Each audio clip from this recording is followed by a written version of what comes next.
Hi, I'm Michelle, and I'm 41 years old. There's something I have to admit. I'm completely addicted to German soap operas. Thanks to the endless options on various streaming services, I've been binging one drama after another, and honestly, I'm hooked. The characters, the twists, the passion, they never disappoint. Every episode is filled with intense emotions, betrayals, and cliffhangers that make it impossible to stop watching. But while I was absorbed in the drama on screen, little did I know that my real life was about to take a dramatic turn of its own. Let me take you back to almost 4 years ago. At that time, I was living with my husband, who was a bit older than me. We didn't have kids, but I had come to accept that. I thought it wouldn't be so bad to focus on us and spend some quality time together, just the two of us. Things seemed fine, or at least I thought they were until one day, everything started to unravel. It all began with a phone call from my best friend, Laura. Laura and I had known each other since we were kids. She had even been at my wedding, so we shared a long history. When I saw her name on my phone, I was excited to catch up, but her voice sounded different this time, quieter, more serious. Hey, Michelle. It's been a while. I just wanted to let you know I got divorced. Her words hit me like a ton of bricks. I hadn't seen it coming at all.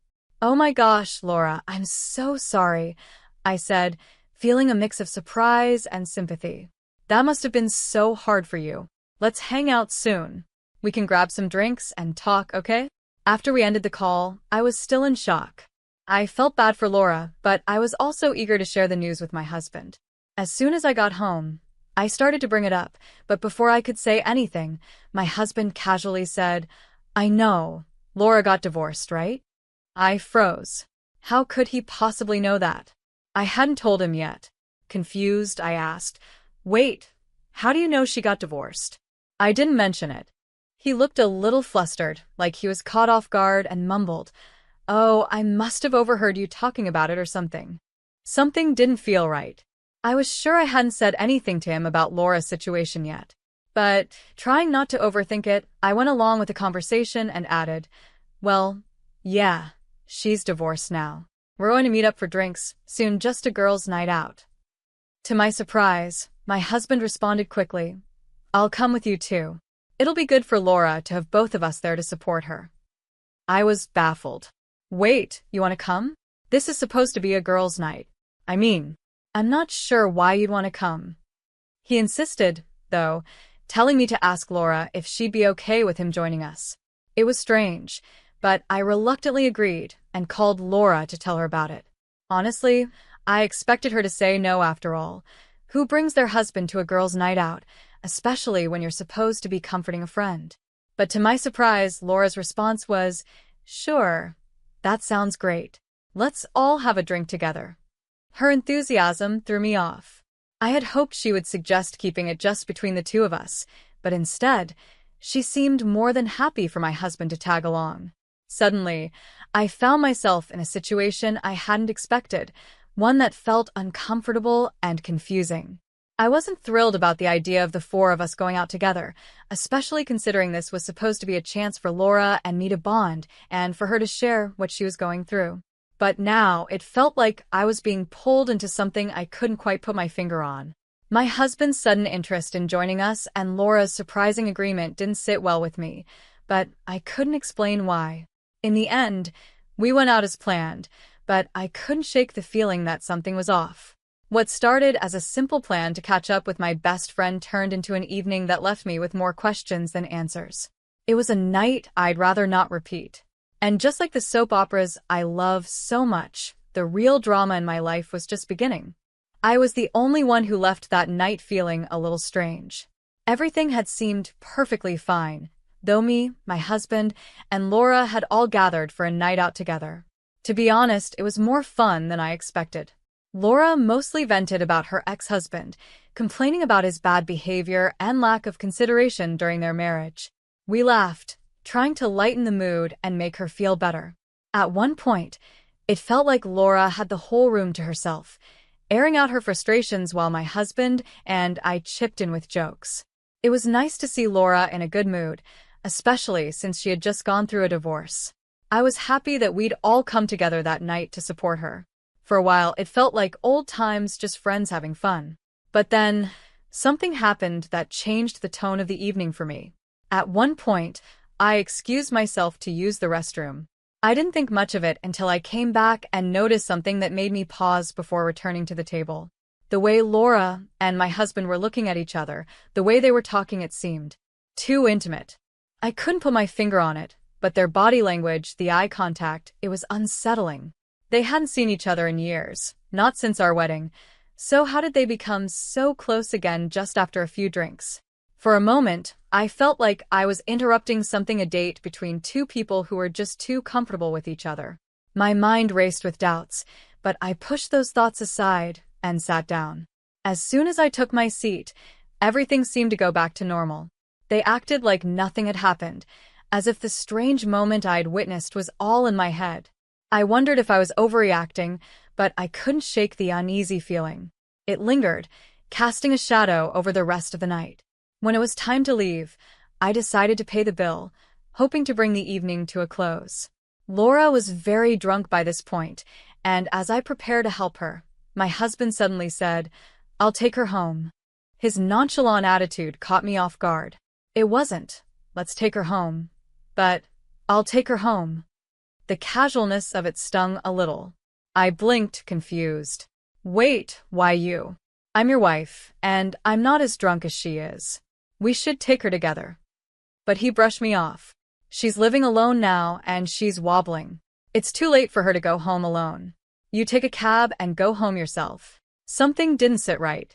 "If you put her in a cab, she'll go straight to her apartment." "What's the problem?" He shook his head. "I'm worried she won't make it to her apartment on her own." I froze. How did he know Laura was living alone now? Did she tell him while I was in the bathroom? It was possible, but that small detail only made my discomfort grow into full-blown suspicion. The pieces didn't fit. But instead of pushing back, I said quietly, "Fine. I'll go home myself then."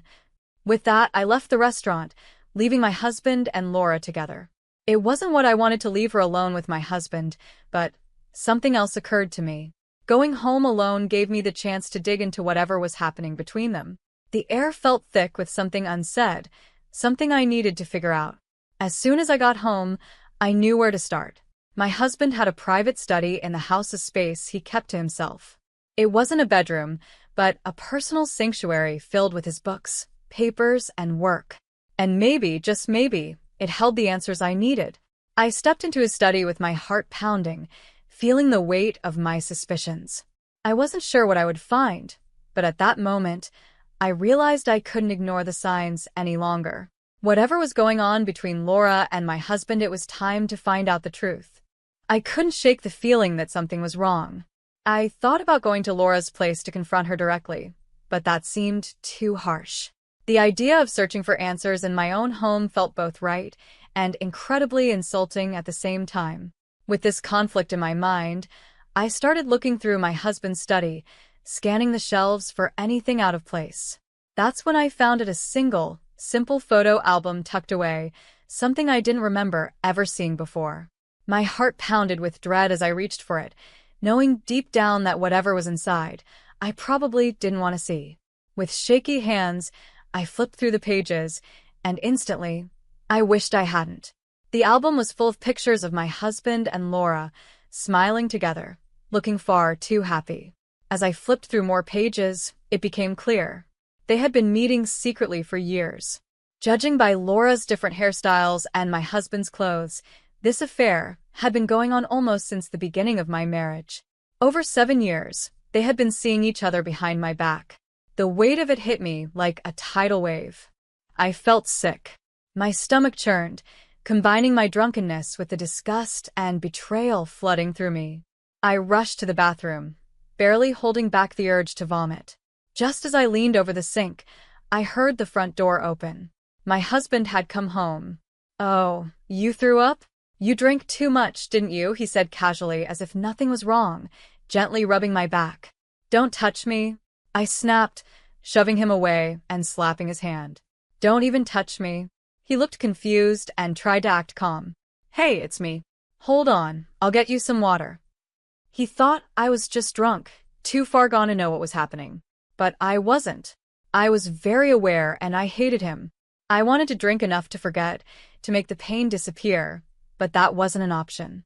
Go sit in the living room, I managed to say. We need to talk. He paused, then asked, What's wrong with you? You're in a bad mood because I dropped Laura off? Seriously? He tried to make light of it, almost like he was joking, but his attempt at humor made me sick. I took a deep breath and gathered my thoughts. I wasn't going to play games. Let me ask you something, I said, walking into the living room with the photo album in hand. I held it up, showing him the cover. His face immediately went pale. First question, I continued, my voice steady despite the storm inside me. What does this picture show? He didn't answer, his silence telling me everything I already knew. Second question, I pressed. This is a yes or no question. Is there any wife in the world who could look at this photo and be okay with it? Again, silence. I took a step closer, my anger rising. Third question, how do you think I feel right now? Go ahead, give me your answer. He stood there, speechless, refusing to look me in the eyes. The quiet was unbearable, making me even angrier. Why don't you say something instead of just standing there? I spat, my voice shaking with rage. Stop acting like this is my fault. Finally, after what felt like an eternity, he sighed and spoke. Okay, I cheated. I'm really stupid. I'm sorry. His apology felt hollow, empty, like he was only saying it because he had been caught. There was no real emotion behind it, no regret. If he had broken down, cried, and begged for forgiveness, I might have felt better. But the way he was so calm and detached made me feel even worse. Then, without warning, he said the words that shattered everything. She's the one for me, he admitted, his voice quiet but firm. Laura and we both married the wrong people. After all these years, after everything, we finally found each other. We're soulmates. I stared at him, unable to process what I had just heard. Soulmates? Destiny? What was this, some kind of romantic poem? It was like I didn't even know the man standing in front of me. What are you, a poet now? I snapped, disbelief and hurt washing over me. I couldn't believe he was saying these things so casually, like it was all part of some love story I was supposed to understand. But I didn't understand. I couldn't. After years of marriage, years of trust, he was telling me that it had all been a lie, that his heart had belonged to someone else the whole time. And worse, that someone was my best friend. At that moment, the reality of it all hit me. There was no fixing this, no going back. The person I thought I knew, the life I thought I had, was gone. And as I stood there, holding that photo album, I realized that the real drama wasn't in the German soap operas I watched on TV, it was happening in my own life. I was completely speechless. One moment, my husband was confessing to an affair with Laura, and the next he was talking about soulmates and spirituality, as if he'd suddenly transformed into some kind of spiritual guru. I know I made a mistake marrying you, he began. Our soul vibrations are different. We can't be happy together. This is all a test of fate for me and Laura. I just stared at him, my mind struggling to keep up. What on earth was he talking about? He had gone completely off the deep end, into some other dimension I couldn't reach. You and I were not connected on a spiritual level, he continued, looking at me like he was doing me some kind of favor by explaining. I hope you understand. Understand? I didn't understand anything. I had no idea what soul vibrations meant or what kind of test of fate he was talking about. What I did understand was that my husband and my best friend had betrayed me. That much was clear. But strangely, I couldn't even cry. I felt numb. In my mind, I was already giving him up to Laura. If they wanted to be together, fine. He wasn't exactly the greatest husband, and frankly, they probably deserved each other. I have no idea what you're talking about, I said, cutting through his spiritual nonsense. Except for the fact that you're speaking English. He looked a little stunned, but I wasn't done. Honestly, I don't think you and I are compatible either. I always knew you were a bit crazy, but this? I don't understand any of it. My husband sighed, like he had been expecting this response. So, if you feel that way, you'll agree to divorce me peacefully, right? I want to be with Laura. I saw where this was heading. He wanted out clean and simple. No més, no conseqüències. But I wasn't about to let him off that easy. Oh, I see, I said, playing along. So, no alimony then, huh? He looked confused for a second, like he didn't understand what I was getting at. What? I mean, no, that's not what I cut him off, my voice flat and emotionless. I'm sorry, I must not be spiritually tuned in. I can't hear you anymore, whereas just a minute ago I could. My husband blinked, trying to process my sarcastic reply. What? Amy, what are you talking about? I had given him a ridiculous answer to his ridiculous request, and now he was the one who was confused. But I didn't care. I stayed silent, completely ignoring him as I walked into the bathroom and turned on the shower. I could hear him shouting behind me. Amy, what kind of person just walks away in the middle of an important conversation? I'll never be free unless you agree to divorce me. But I wasn't listening. In my mind, I was already free. From that moment on, he was nothing more than a speck of dust, as worthless as mold in the corner of a bathtub. He meant nothing to me anymore. I had made up my mind. I would do what I wanted, and he could be with Laura if that's what he wanted. The next morning, he left for work in a foul mood. He didn't even bother to say goodbye, and I didn't either. I didn't make his coffee, I didn't pack his lunch, and I definitely didn't help him find his tie like I used to. It was my day off from being a wife. I got out of bed just in time to watch him leave. Well, that's it, I thought. I guess I'm living alone from today onward. With that in mind, I decided to tidy up my space and make the house feel more like mine. That evening, when he came home, I didn't greet him at the door. I heard him call out, "I'm home," from the front porch, but I didn't answer. He walked in and suddenly I heard him shout, "Hey, where are all my shoes?" I smirked to myself. I had thrown them out earlier. He stormed through the house, calling my name. "Amy, where are you? Why did you throw away my shoes?" I was sitting at the dining table, calmly eating an expensive steak, sipping champagne. He burst into the room, shocked to see me enjoying dinner without him. "Why are you eating without me?" he asked, his voice rising with frustration. I barely looked up. "Because I live here alone now," I said flatly, taking another bite of my steak. "It's normal to eat alone when you live alone."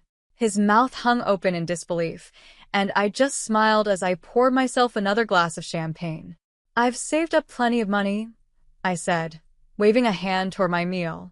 "So, I'm enjoying the finer things now. Expensive steak, fine champagne, this is my life from now on." And with that, I went back to my dinner, leaving him standing there, speechless and lost. It was the first time in years I had felt truly free. I didn't even bother making eye contact with my husband. I just kept my eyes glued to the TV, laughing at whatever was on, while enjoying my dinner. I could feel him staring at me, frustrated. "Amy, are you even listening to me?" he snapped. I casually poured myself another glass of champagne, acting like he wasn't even there. I could hear the irritation in his voice, but it only made me more amused. "You've got to be kidding me," he muttered under his breath. "We'll talk after I get out of the shower, okay?" I watched him head upstairs to grab his pajamas.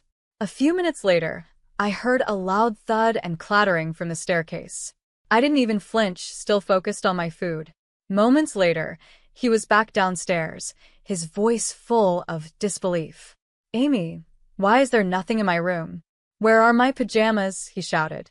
Without even looking at him, I replied calmly, "I live alone." He stood there, completely baffled. "What is wrong with you? I can't even take a bath. Are you saying I don't need clothes now?" I smirked to myself, but didn't respond. I just finished my meal, still ignoring him, and got up from the table. My husband, clearly confused, followed me around the house. "Where's my food?" he demanded. I turned to him, finally making eye contact. "Go buy your own food. How many times do I have to tell you? I live alone now." I walked straight to the bedroom without another word. I had already taken my bath earlier and, as a little side note, I'd even thrown away his toothbrush.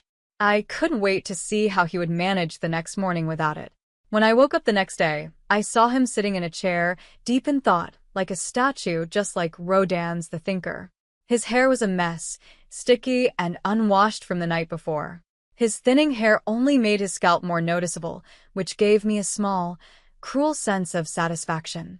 The moment he noticed I was awake, he rushed over and knelt down in front of me, desperately trying to compose himself. "Amy, I'm so sorry," he whispered, his voice cracking. "I've been a terrible husband. I've hurt you over and over, without even realizing how much. I know I've done awful things. Please forgive me." I blinked in disbelief. I hadn't expected him to go this far. He was practically begging for forgiveness.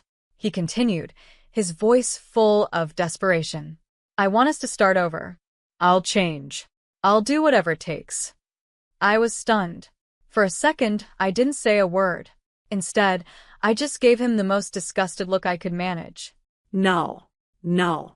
"No," I finally said, shaking my head. "There's no way I can live with a spiritually cheating, emotionally unstable guy." His face twisted in shock. He hadn't expected that reaction. "You don't like it?" he asked, his voice trembling. "Can't you at least think about what I've done for you?" I raised an eyebrow, astonished that he could even ask such a thing. "You're kidding, right? After everything you've done, do you really expect me to just forgive you?" He kept begging. "Please, Amy, say something. I'll do whatever you want. Just give me a chance." I knew this game. This was his usual tactic whenever we fought. He'd act like he was willing to do anything, offer to buy me something expensive like a purse, and that would be his way of fixing things. But this time, I wasn't playing along. I knew if I kept quiet long enough, he'd pull out his usual bargaining tricks. So I looked him in the eye and said calmly, "Okay then. Do exactly what I say." His face brightened slightly, but only for a moment. I finally smiled, the words I'd been waiting to say ready to spill out. "Leave." "That's what I want." The look of despair that washed over his face was exactly what I'd been hoping for. He was crushed, his mouth hanging open like a monk's silent cry. It felt strangely satisfying to see him in this state. No, no, no, esta mered. "That's not what I meant. You can't be serious." Y stayed firm. "I'm very serious. I have no intention of accepting anything else. You think you can get away with cheating, lying, and betraying me for all these years? Do you really believe that?" My husband was silent, his face pale. For the first time, he realized that he wasn't going to talk his way out of this one. I stood up, grabbed my glass of champagne, and walked away, leaving him on his knees, alone with his thoughts. For once, I felt like I was in control, and it felt good. "I'm going to take everything from both of you," I said calmly. "Otherwise, I will do everything in my power to make sure you regret it." My husband saw the serious look in my eyes and hesitated. "Okay," he muttered. I smiled. "I will be asking for compensation from both you and Laura for what you've done. And I'll be telling her ex-husband everything, too. You'll both probably end up paying alimony. Good luck with that." "What do you mean?" he asked, confused. I stood up. "Come on, get your stuff," I said, pushing him to gather his things. "Grab your work stuff and let's go." I forced him to pick up his bags and dragged him toward the front door. "Where are you taking me?" he asked, still in shock. "Outside," I replied. "I'm keeping this house, so it's mine now. It's not right to have strangers in my house." "Wait," he pleaded. "Can't you at least wait until after the divorce?" "That's not going to happen," I said, shaking my head. "Why not?" "What the hell, Amy? You were quiet for so long, and now suddenly you're cold and heartless. Shut up and get out," I snapped, pushing him out the door with all the strength I had. Years of anger and stress had built up inside me, and at that moment it all came pouring out. I guess sometimes you really do build up negative energy. Before the divorce papers were served, we all sat down to talk, my husband, Laura, her ex-husband, and me. Laura admitted that she had fallen in love with my husband at our wedding.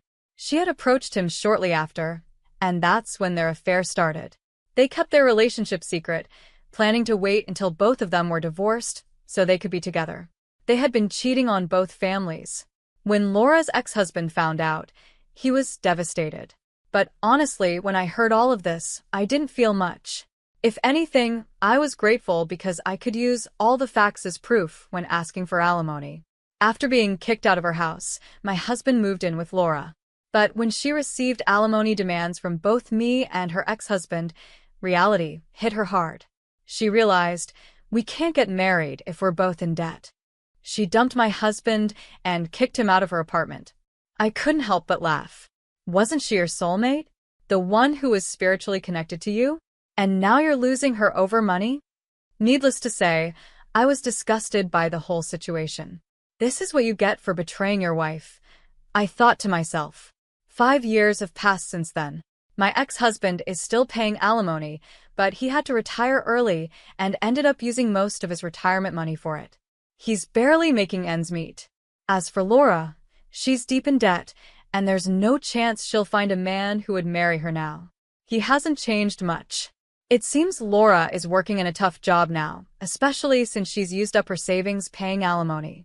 As for me, I've received a good amount of money, but I don't do anything special except focus on my work.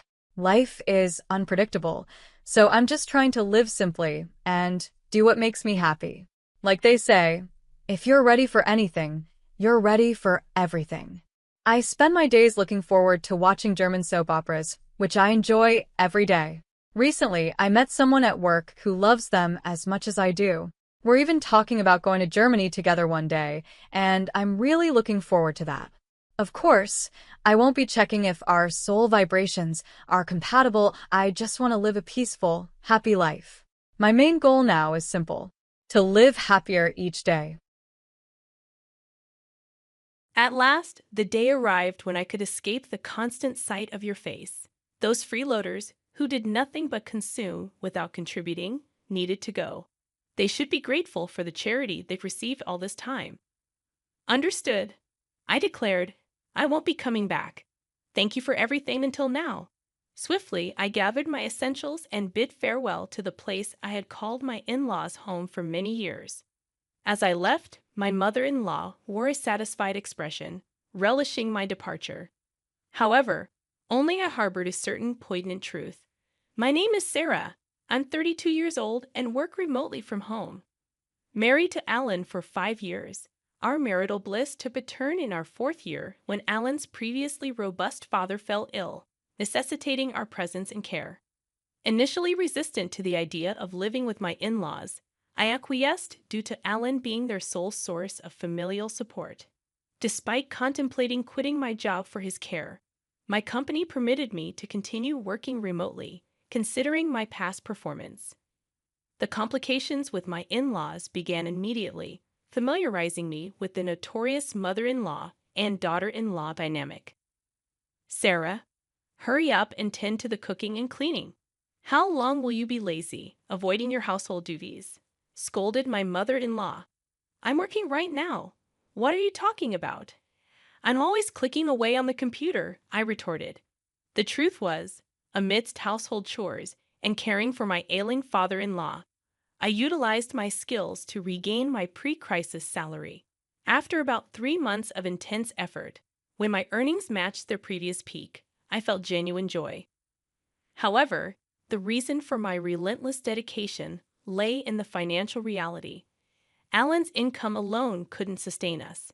Despite my hopes that life would finally ease up, the struggle continued. I contemplated setting aside some savings, but inexplicably, circumstances grew increasingly challenging. It felt as though the funds in my wallet were in a constant state of decline. Intrigued by this, I scrutinized our expenses and discovered that Alan had been indulging in lavish spending. Furthermore, my mother-in-law exhibited a penchant for extravagant habits. Alan, always eager to please others, extended his generosity beyond work lunches, using our credit cards to fund drinking parties. My mother-in-law, juggling numerous hobbies with friends, liberally paid for lessons and social gatherings. Despite their profligate ways, the burden of household chores and caring for my ailing father-in-law fell solely on me. I found myself covering all our living expenses with my income, making the prospect of saving money seem like a distant dream. Anxious about our financial situation, I approached Alan and my mother-in-law. Alan, mother, it seems we've been spending excessively. If this continues, we'll deplete our finances. Could you please consider cutting back on your expenses? I implored. In response, Alan and my mother-in-law harshly dismissed my concerns. I don't want you to appear stingy in front of my colleagues and subordinates. Can't you understand that? Argued Alan. They won't think you're stingy just because you don't pay for them every single time, I reasoned. Maintaining good relationships with your coworkers is important, but what about the trips to the girls' bars? That has nothing to do with work, I pointed out. You just want to have fun, don't you? How about you come home drunk and start talking about it, even if no one asks you? That just means you have a more enjoyable time there than spending time with me. I expressed my frustration. My mother-in-law sided with Alan, laughing off my concerns. I'm glad Mom understands, and she's right, Alan asserted. Meanwhile, my mother-in-law justified her spending, stating, if I didn't go to my classes, I'd just be cooped up at home. I'm taking classes with my friends to enjoy the limited time. I found myself grappling with the harsh words echoing in my ears, labeling me as a terrible daughter-in-law. Their judgmental remarks centered on the fact that I dedicated myself to household chores without earning an income, rendering me, in their eyes, without the right to voice complaints. The notion of being looked down upon by a homemaker left me perplexed. In truth, I worked diligently, contributing a steady income to the household, while also managing the housework and caring for my father-in-law. Their skepticism and belittling tone, asserting that working from home couldn't yield much, were disheartening. Even more so, my mother-in-law had apparently fed Alan a distorted narrative, implying that she alone took care of my father-in-law, painting me as an idle homemaker. The injustice of their perception left me speechless. Despite the countless moments when I contemplated leaving that challenging environment, the anchor that held me was my deep concern for my father-in-law. Since the early days of my marriage, he had consistently treated me with kindness, in stark contrast to Alan and my mother-in-law. His expressions of gratitude, acknowledging me as a wonderful daughter-in-law, resonated in my heart. Whenever he required care, he would apologize for the burden while expressing gratitude for my efforts. In these moments, I found solace and purpose in caring for him. I couldn't fathom leaving him to the whims of Alan and my mother-in-law. Father-in-law, it seemed, had been keenly aware of the family's dynamics, recognizing my contributions in maintaining our household's financial stability. His words of appreciation, acknowledging the importance of my efforts, became a source of strength. The anxiety about the fate of this household without my presence was overshadowed by the greater concern for my beloved father-in-law. Thus, I made the decision to personally provide dedicated care until my father-in-law's passing a year later. The somber occasion of his funeral became an emotional battleground for me. Despite my heartfelt grief, my tears were met with disapproval. "Why are you crying so much, Sarah? Father-in-law has passed away. Isn't mourning like this natural?" I was asked, but my response seemed to provoke irritation from my mother-in-law. She accused me of making it sound as if she had never taken care of him at all. The truth, however, was starkly different. My mother-in-law had hardly been involved in my father-in-law's care. Her preoccupation with hobbies and frequent outings left me as the primary caregiver. Despite my efforts, she portrayed herself as the oppressed and pitiful mother-in-law to outsiders, painting me as the cruel daughter-in-law. In the eyes of relatives, it seemed as though I was being too harsh on my mother-in-law. Even in the midst of mourning, I found myself criticized by those who understood little of the dynamics. Frustrated, I chose to distance myself from the relatives. However, this move did not go unnoticed by Ellen, who approached me with complaints. "You embarrassed Mom in front of everyone," he accused. "That doesn't make any sense. I was only crying about father-in-law's death. Despite that, your mom told me it was strange for me to cry. I never said she hadn't taken care of Dad at all. I just talked about mourning the loss of my father-in-law, whom I had always cared for," I defended myself. In the escalating argument, Ellen accused me of insulting his mother and suggested that if it bothered me so much, I should have cared for his father myself. The clash intensified, prompting the intervention of relatives who finally put an end to our quarrel. Following that incident, I maintained complete silence with my husband.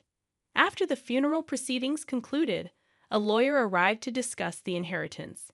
The lawyer began, "I'd like to discuss the contents of the will regarding your late father's estate. Firstly, to the wife and daughter-in-law Sarah, he's left half of his cash to each of you. To his son Ellen, he's left ownership of the family land and home." My mother-in-law questioned, "What if Alan gets the land and the house? Doesn't that mean all the other assets go to the wife? Why is Sarah receiving an inheritance? She's not related by blood." The lawyer responded, "Your husband was deeply grateful to Sarah for the dedicated care she gave him. He wanted to express his gratitude by giving her part of the inheritance. This decision cannot be changed." Unable to accept this, my mother-in-law accused, "I can't believe it. You were caring for him just to get the inheritance, weren't you?" I defended myself, explaining, "I had a good relationship with my father-in-law since I got married. I took care of him to express my gratitude." My mother-in-law continued with her accusations, suggesting it was psychological abuse. Frustrated, she eventually gave up, and the lawyer continued, "So that was Dad's decision. It's gratitude for Sarah's caring, right? If that's the case, then we have no choice but to follow it. May I continue?" As the lawyer proceeded, my mother-in-law's discontented expression turned into a smile, and she exclaimed, "Yes, that's great. I understand." Confused, my husband questioned her, "What do you mean?" But my mother-in-law seemed pleased and explained, "Now that Dad's living is over, it's no longer necessary to rely on Sarah. Her inheritance is nothing more than severance pay. We don't need her in this house anymore." My mother-in-law had misunderstood my father-in-law's will just as he had intended. In truth, he had discussed this plan with me before his passing. He wanted me to be free from the constraints of this house after his demise. Using the will, he cleverly deceived my husband and mother-in-law, making it seem natural for me to leave, just as he had planned. My mother-in-law, misinterpreting my father-in-law's intentions, saw the will as an opportunity to eject me from the family. Concealing my actual desire to leave, I responded to her shock by saying, "Father-in-law, why would you treat me like this? Even to Dad, I was just someone taking care of him. Ellen, you can't understand Sarah anymore, right? Why don't you just divorce her?" Looking at Alan with tearful eyes, I pleaded, and after contemplating for a moment, he agreed, "You know what? Let's get a divorce. I've inherited the family home and land, and Mom got some money too. There's no longer any need to worry about living, so there's no problem if Sarah goes." "What do you mean by that?" "Just what I said. I feel bad for asking, but could you leave our house and agree to the divorce?" Understanding that there was no place for me there anymore, I agreed. "Understood.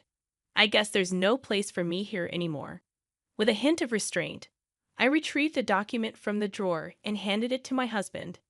It was a notice of filing for divorce, prepared after our previous argument. My husband promptly signed it, expressing, "Finally, I don't have to deal with you anymore. A non-working freeloader should just get out. You should be grateful for us having put up with you, a total freeloader. Is that so?" "Okay, I understand. I'll leave. Thank you for things up to now." As I left, my mother-in-law appeared elated, unaware of what would transpire in the future of their house. Once out of their home, I wasted no time and immediately submitted the divorce notice to the city hall. Arriving at the apartment I had rented in advance, the spacious room echoed with my joy as I exclaimed, "Finally, I can be by myself. This is great." I felt overwhelmed with joy to be liberated from a challenging marriage. My heartfelt gratitude extended to my father-in-law for devising the plan that enabled my escape from my in-laws' home. Subsequently, I embraced a comfortable life living on my own, appreciating the newfound freedom and the ability to continue working remotely, a skill I had cultivated during my time at my in-laws' place. Having honed my time management skills, work flowed smoothly and my income increased, allowing me to lead a comfortable life free from interference. However, my peaceful existence took an unexpected turn when my ex-husband, Alan, called me out of the blue. Perplexed, I questioned, "It's been a while. Why are you calling me? Weren't you the one telling me to disappear?" "Sarah, please help us. We're in a pinch," Alan pleaded. I chuckled, finding the situation ironic. What kind of joke is this? My salary hasn't changed, but for some reason, you're running out of money. We can't live like this. With a laugh, I decided to deliver the final blow. "That's because you no longer have my income to support you. You squandered your entire salary on yourself. Maybe it's about time you and your mother learned some financial responsibility as adults." Confused, Alan asked, "What do you mean? You still don't get it?" I clarified. "While you were living lavishly, my salary was the one paying for our living expenses. At that time, I was making about $4,800 a month. Now I'm earning even more than that with no one to get in my way." Expressing frustration, Alan pleaded, "Sarah, can't we start over? It was a mistake to let you go. I want to make things right again." I scoffed. "It's obvious you're after my income. Don't be ridiculous. I never want to see your face again. What happened to the inheritance your mother received? With that amount, she should be living comfortably." Alan confessed, "It's about to run out. We spent it on a shopping spree, overseas trips, and half of it disappeared in the casino." Unmoved, I retorted, "A foolish mother breeds a foolish son. I have nothing more to say to you. I'm a stranger now, and I can't do anything for you, nor do I want to." Desperate, Alan implored, "Don't be so heartless. Help me. This has nothing to do with me. There's nothing more to talk about. I'm hanging up. Don't call me again," I declared before ending the call and promptly canceling the contract for the mobile phone I was using. A year later, passing by my mother-in-law's house, I discovered it had become an empty lot, likely sold due to financial struggles. Unperturbed, I continued with my newfound spare time, attending a wine class I had long been interested in. There, I met a man 2 years my senior who took me seriously. After a year and a half of dating, we got married. He is the ace of a well-known company, humble despite his high salary, with a warm and wonderful character. We respect each other's careers, leading to a fulfilling married life. Reflecting on these changes, I can't help but feel that this retribution was, in a way, a gift from my father-in-law.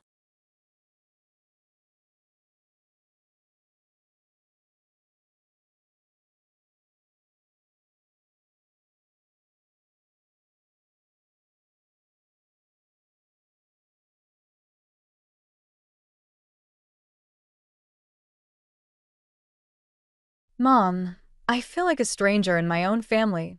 Violet's voice cracks through the phone, shattering the silence of our kitchen. My heart plummets. Sweetheart, what happened? Dad. He's not here.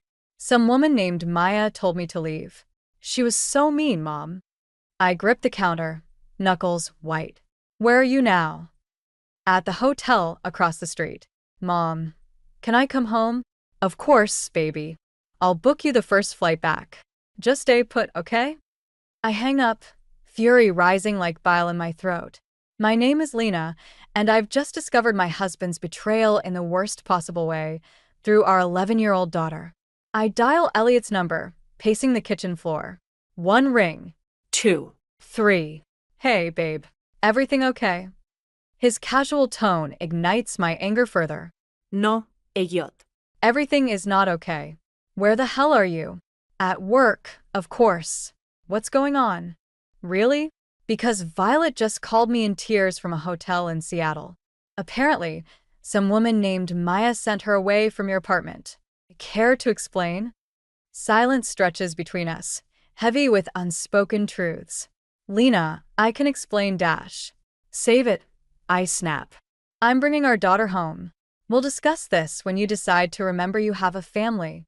I hang up before he can respond, hands shaking as I book Violet's return flight. As I finish, my phone buzzes with a text from Clara, my mother-in-law. Heard from Elliot. This wouldn't have happened if you'd moved to Seattle with him. Families should stick together. I resist the urge to hurl my phone across the room. Instead, I type a terse reply. You're right, Clara. Families should stick together. Shame your son didn't get the memo. Blocking her number feels like a small victory. I take a deep breath, trying to center myself before calling Violet back. She answers on the first ring. Mom, hey, sweetie. I've booked your flight home for tomorrow morning. The hotel has your reservation for tonight, okay? Okay, she says, her voice small. Mom, why didn't Dad want to see me? My heart breaks all over again. Oh, honey, your dad loves you very much. He's just made some mistakes. We'll figure this out together, I promise. After reassuring Violet and making sure she's settled, I end the call and sink into a kitchen chair. The house feels too big, too empty. Photos of our once happy family mock me from every wall. My phone buzzes again. A text from my best friend, Sarah. Hey girl. Saw Elliot tagged in some pics with a woman named Maya. Thought you should know. Call me if you need anything. I click the link with trembling fingers. There, in full color, is my husband with his arms around a statuesque brunette. They're laughing, carefree, while our daughter cries in a hotel room across the street. Something snaps inside me. The fear and uncertainty of the past few months crystallize into a cold, hard resolve. Elliot thinks he can have it all, a family at home and a mistress in Seattle. He's about to learn how wrong he is. I stand up, a plan already forming. First stop, Clara's house. It's time she learned exactly what kind of man her precious son has become. And then, well, Elliot and his little friend Maya are in for one hell of a surprise. As I grab my keys and head for the door, I catch a glimpse of myself in the hallway mirror. The woman staring back at me isn't the same one who sent her daughter off to visit her father this morning. This woman's eyes blaze with determination. Watch out, Elliot. Your comfortable little world is about to come crashing down.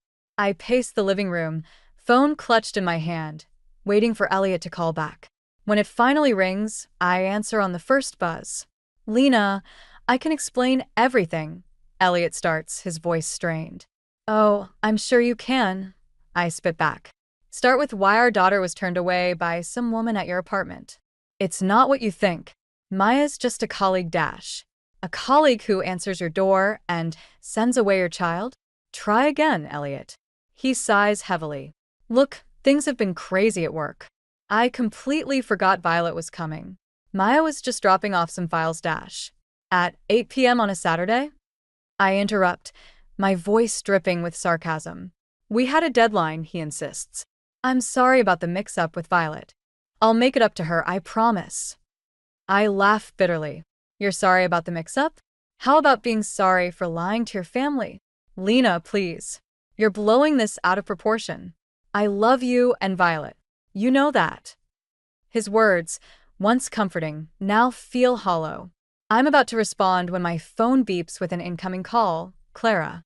Your mother's calling. I tell Elliot. I'm sure she can't wait to tell me how this is all my fault. I switch calls before he can respond. Hello, Clara. Lena, I just spoke with Elliot, she starts, her tone accusatory. How could you let this happen? I grip the phone tighter. Excuse me? If you had moved to Seattle with Elliot like I suggested, none of this would have happened. Family should stick together.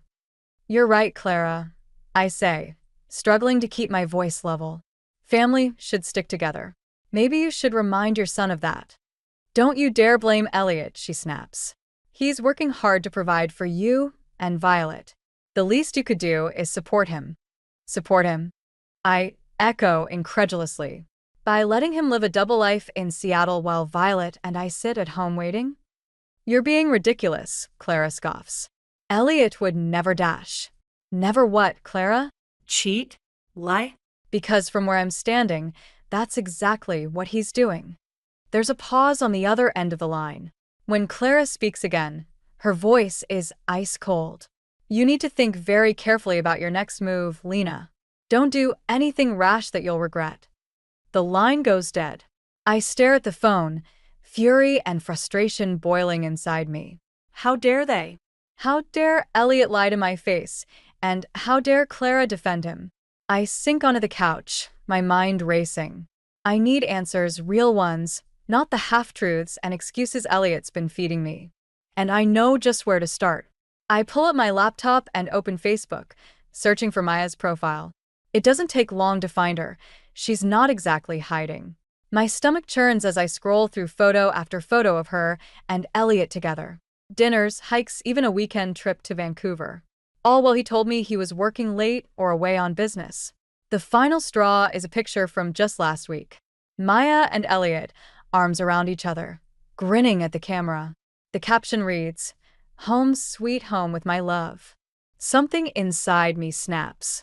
I've been a fool, believing Elliot's lies, making excuses for his absences. No more. I pick up my phone and dial Sarah's number. She answers on the second ring. "Hey, girl. You okay? I've been worried since I sent that text." "I need your help," I say, my voice steadier than I feel. "I'm going to Seattle." "What?" "Lena, are you sure that's a good idea?" "No," I admit. "But I need to see for myself. I need proof."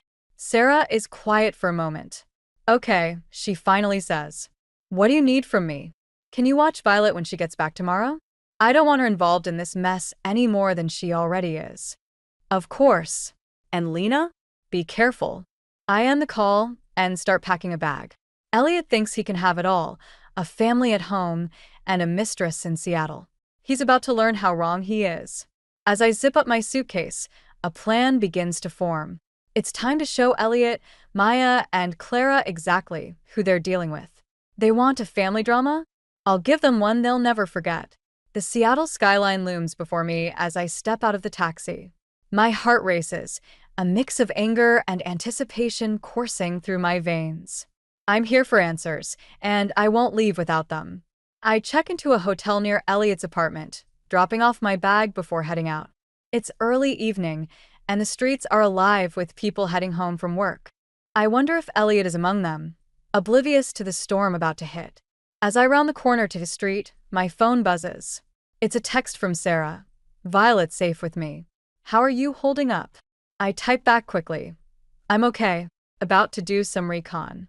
We'll update you later." Taking a deep breath, I approach Elliot's building.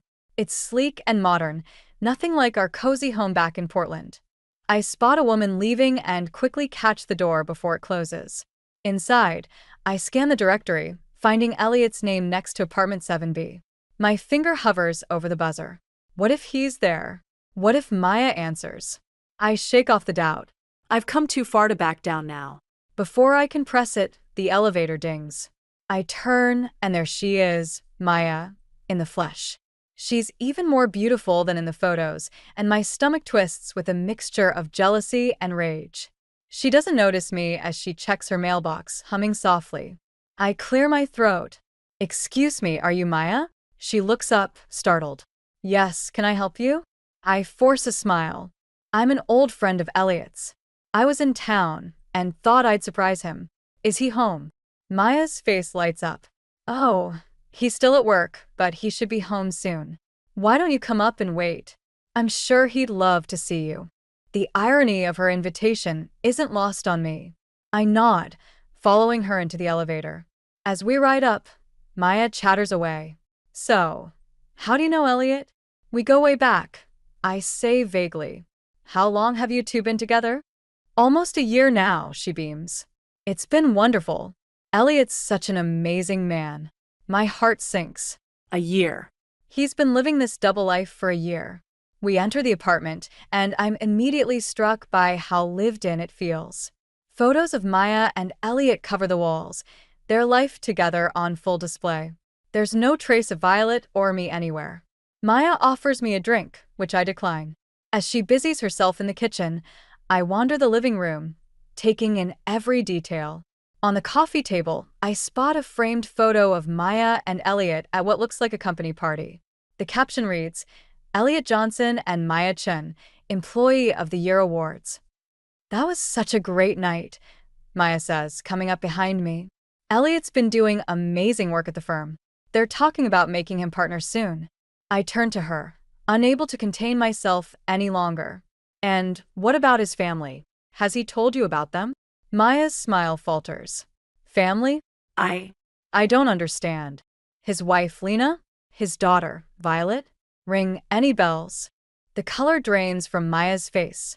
Wife? Daughter? No, that's impossible. Elliot's divorced. He told me. He lied. I say, my voice breaking. To both of us. Maya stumbles back, collapsing onto the couch. Who are you? She whispers. I'm Lena, Elliot's wife. The silence that follows is deafening. Maya stares at me, shock and disbelief etched across her face.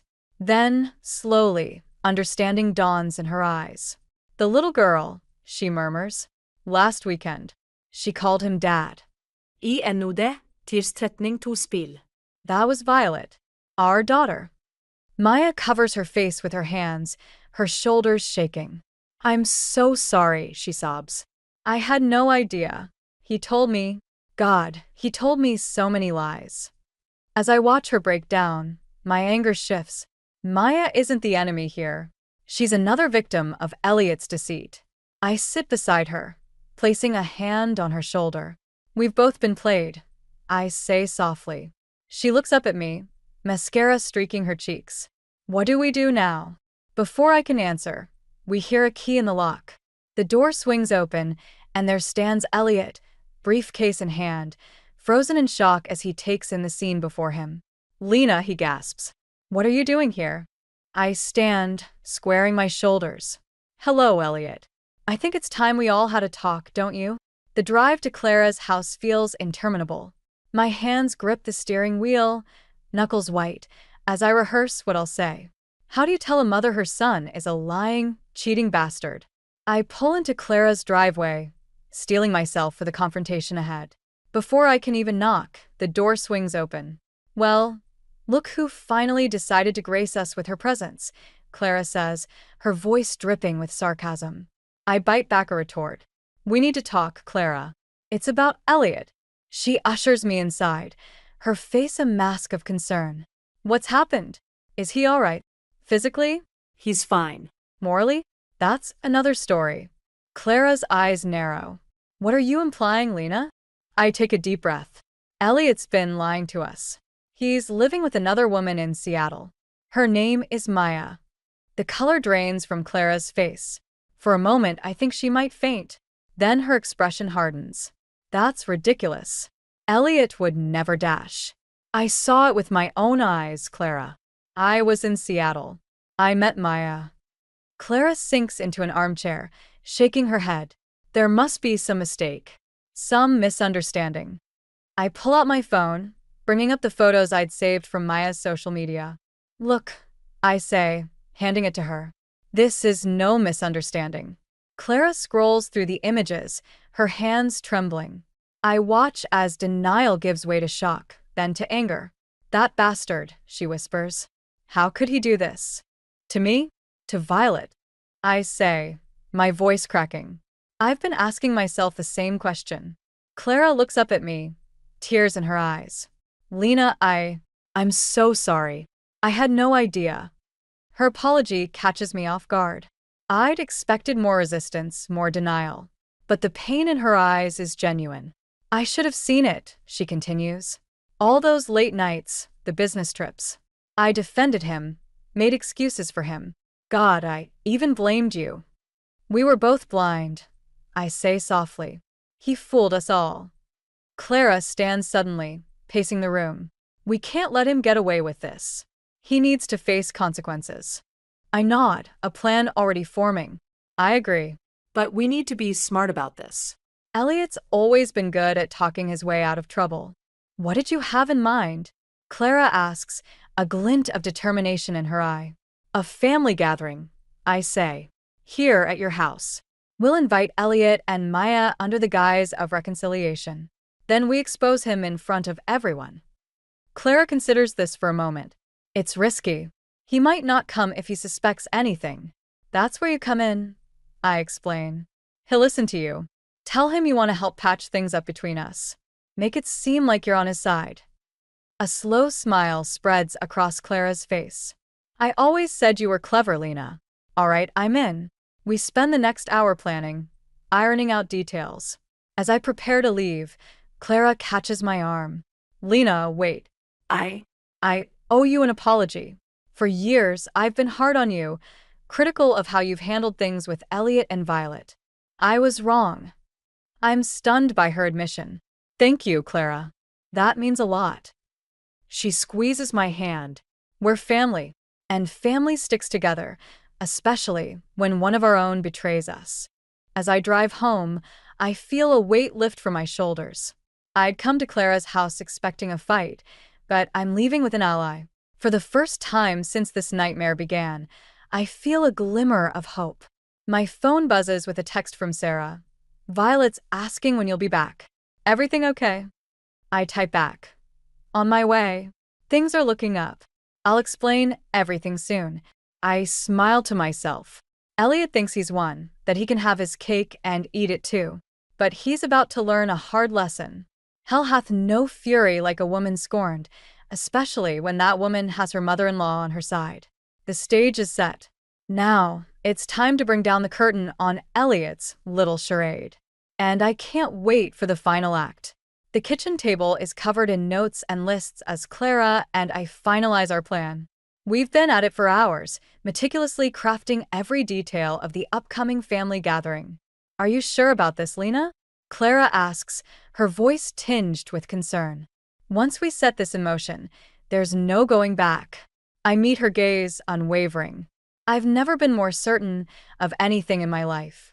Elliot needs to face the consequences of his actions.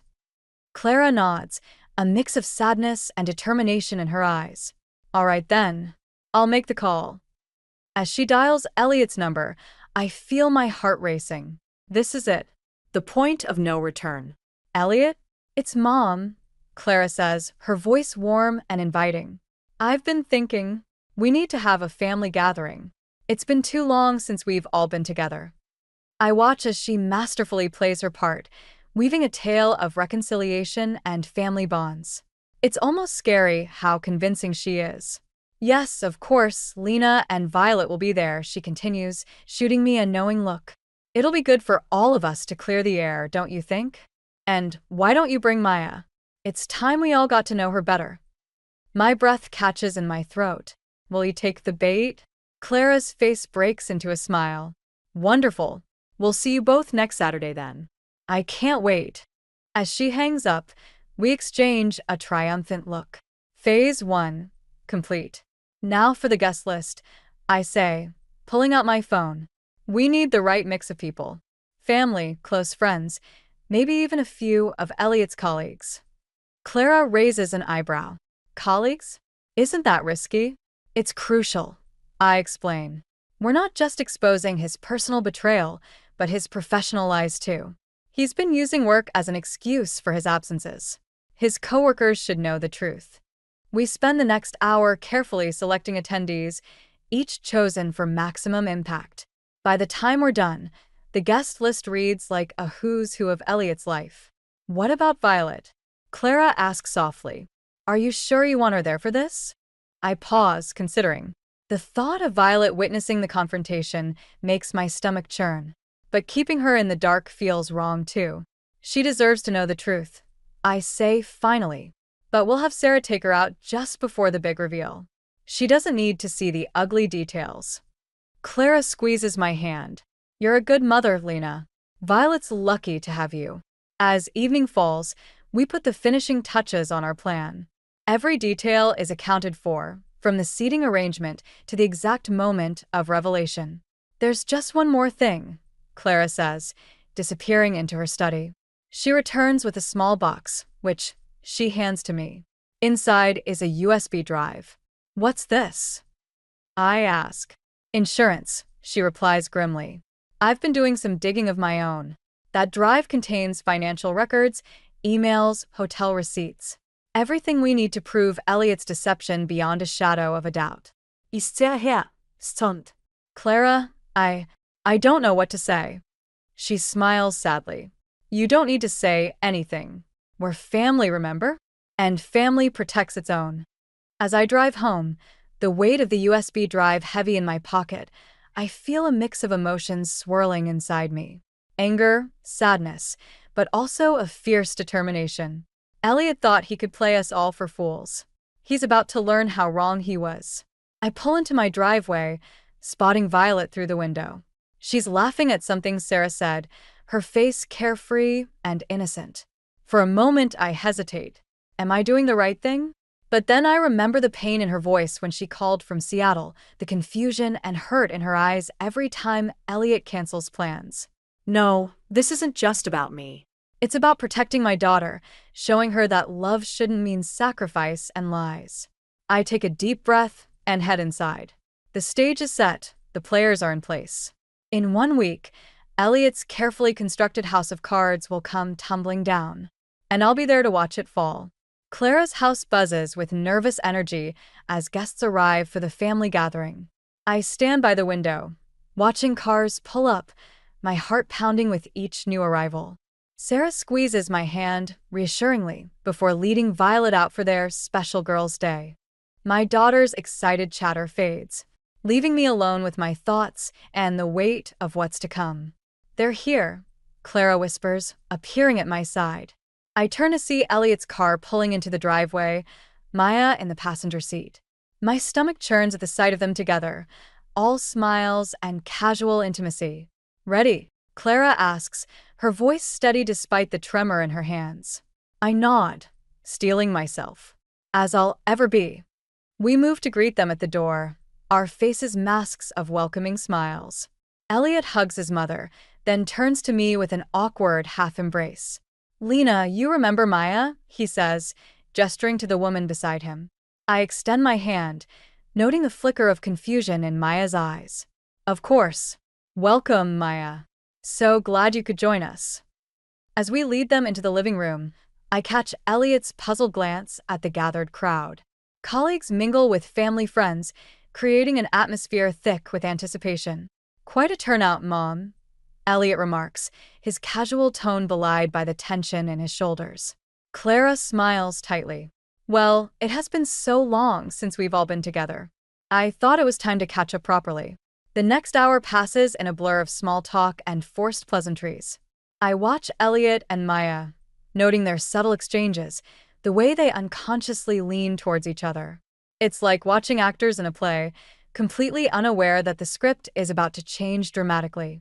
Finally, Clara calls for everyone's attention, raising her glass in a toast. To family, she says, her eyes meeting mine. And to truth. That's my cue. I stand, my legs trembling slightly as I move to the center of the room. I'd like to say something if I may. I begin, my voice stronger than I feel. Elliot shifts uncomfortably, but Maya smiles encouragingly, oblivious to what's coming. For the past year, I've been living a lie. I continue, my gaze sweeping the room before landing on Elliot. We all have, thanks to the man I thought was my faithful husband. A collective gasp ripples through the crowd. Elliot's face drains of color as he realizes what's happening. Lena, what are you doing? He hisses, but I press on. Elliot has been leading a double life, I announce, my voice gaining strength. While claiming to be working long hours in Seattle, he's actually been living with another woman. A woman who had no idea he had a wife and daughter waiting at home. All eyes turn to Maya, who looks stricken. What? No, that's not. Elliot. Elliot stands, his hands raised placatingly. Now, wait a minute. This is all a misunderstanding dash. Is it? Clara interjects, her voice cold. She produces the USB drive, connecting it to the TV. Perhaps these will clear things up. Images flood the screen. Elliot and Maya at various events, financial records showing joint purchases, emails discussing their life together. With each new revelation, Elliot's protests grow weaker. Maya stumbles back, tears streaming down her face. You're married? You have a child? How could you? Maya, please, I can explain, Elliot starts, but she cuts him off with a slap that echoes through the suddenly silent room. Don't you dare, she snarls, pushing past him and fleeing the house. Elliot turns to me, his face a mix of anger and desperation. Are you happy now? You've ruined everything. I meet his gaze steadily. No, Elliot. You did that all on your own. The room erupts into chaos as guests react to the unfolding drama. Some console Maya outside, others confront Elliot with questions and accusations. Through it all, I stand firm, supported by Clara's unwavering presence. As Elliot's carefully constructed world crumbles around him, I feel a weight lift from my shoulders. The truth is out, the lies exposed. It's painful and messy, but it's real. And for the first time in months, I can breathe freely. The confrontation I've dreaded and planned for is here, raw and unfiltered. As I watch Elliot's facade crumble, I know there's no going back. But I'm ready for whatever comes next. Because now, finally, we're dealing with the truth.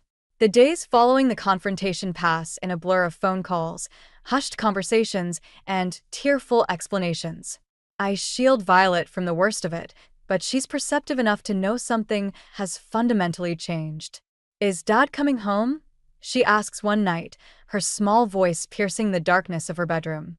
I sit on the edge of her bed, stroking her hair. No, sweetheart.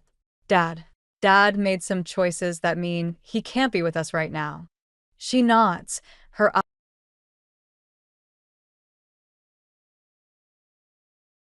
all over again. Yes, partly. But it's complicated, Violet. The most important thing is that I love you, and I'm here for you. Always. As Violet drifts off to sleep, I check my phone. Another missed call from Elliot. I delete it without listening to the voicemail. The next morning, Clara calls. "Have you seen the news?" I turn on the TV, and there it is, Elliot's face plastered across the screen. The headline reads, "Local businessman caught in double-life scandal." "Oh my God," I whisper. "It gets worse," Clara says grimly. "Keep watching." The news anchor continues. Sources close to Johnson's firm reveal that he's been using company resources to fund his secret life in Seattle. An internal investigation is underway, and Johnson has been placed on indefinite leave. I sink onto the couch, stunned. I wanted Elliot to face consequences, but this is beyond anything I imagined. My phone buzzes with a text from Sarah. "Maya's gone public. Check her Instagram." With trembling fingers, I pull up Maya's profile. Her latest post is a long, raw confession. She details how Elliot deceived her, how she had no idea about his family. The comments are a mix of sympathy and judgment, with many calling for Elliot's head. As the day progresses, the fallout intensifies. Elliot's colleagues distance themselves. Old friends express their shock and disappointment. Even his golf buddies, once so quick to cover for him, now publicly denounce his actions. By evening, I'm emotionally exhausted. That's when the doorbell rings. It's Maya. She stands on my porch, looking small and broken. "I'm so sorry," she says, her voice barely above a whisper. "I didn't know. I swear I didn't know." For a moment, I consider slamming the door in her face. But the pain in her eyes mirrors my own, and I find myself inviting her in. We sit in the kitchen, two women united by betrayal, sipping tea and sharing stories. Maya tells me about her whirlwind romance with Elliot, how he painted himself as a lonely divorce, how she fell for his lies hook, line, and sinker. "I feel so stupid," she says, wiping away tears. I reach across the table, taking her hand. "You're not stupid, Maya. Elliot is a master manipulator. We both fell for it." As Maya leaves, we share a hug, an unexpected moment of solidarity in the chaos. The next day brings more upheaval. Elliot's firm announces his termination, citing gross misconduct. His carefully cultivated professional reputation lies in tatters. That afternoon, I receive a call from an unknown number. It's Elliot, his voice ragged and desperate. "Lena, please. I've lost everything. My job, my friends, my reputation. I need you. I need our family." I close my eyes, steadying myself against the wave of emotions his plea evokes. "You should have thought of that before, Elliot. You made your choices. Now you have to live with them." "But what about Violet? She needs her father. She needs stability and honesty," I counter. "Two things you've proven incapable of providing." As I hang up, I feel a strange mix of sadness and relief. Elliot's world has crumbled, just as I wanted. But the victory feels hollow, tainted by the pain it's caused Violet. That night, as I tuck Violet into bed, she asks, "Mom, are we going to be okay?" I smile, pulling her close. "Yes, sweetheart. We're going to be more than okay. We're going to be strong and brave and honest with each other. Always." As I turn out the light, I realize that this is the real victory, not Elliot's downfall, but the chance to build something new and true with my daughter. The reckoning is over. Now it's time to look forward. The moving truck rumbles away, leaving Violet and me standing in front of our new home. It's smaller than our old house, but brighter somehow, filled with possibility. "What do you think, sweetie?" I ask, squeezing Violet's hand. She looks up at me, a tentative smile on her face. "It's different, but I like it." As we walk through the rooms, unpacking boxes and arranging furniture, I feel a weight lifting from my shoulders. This space is ours, untainted by lies and betrayal. Clara arrives in the afternoon, arms laden with groceries and a housewarming gift. "I thought you could use some help," she says, pulling me into a warm embrace.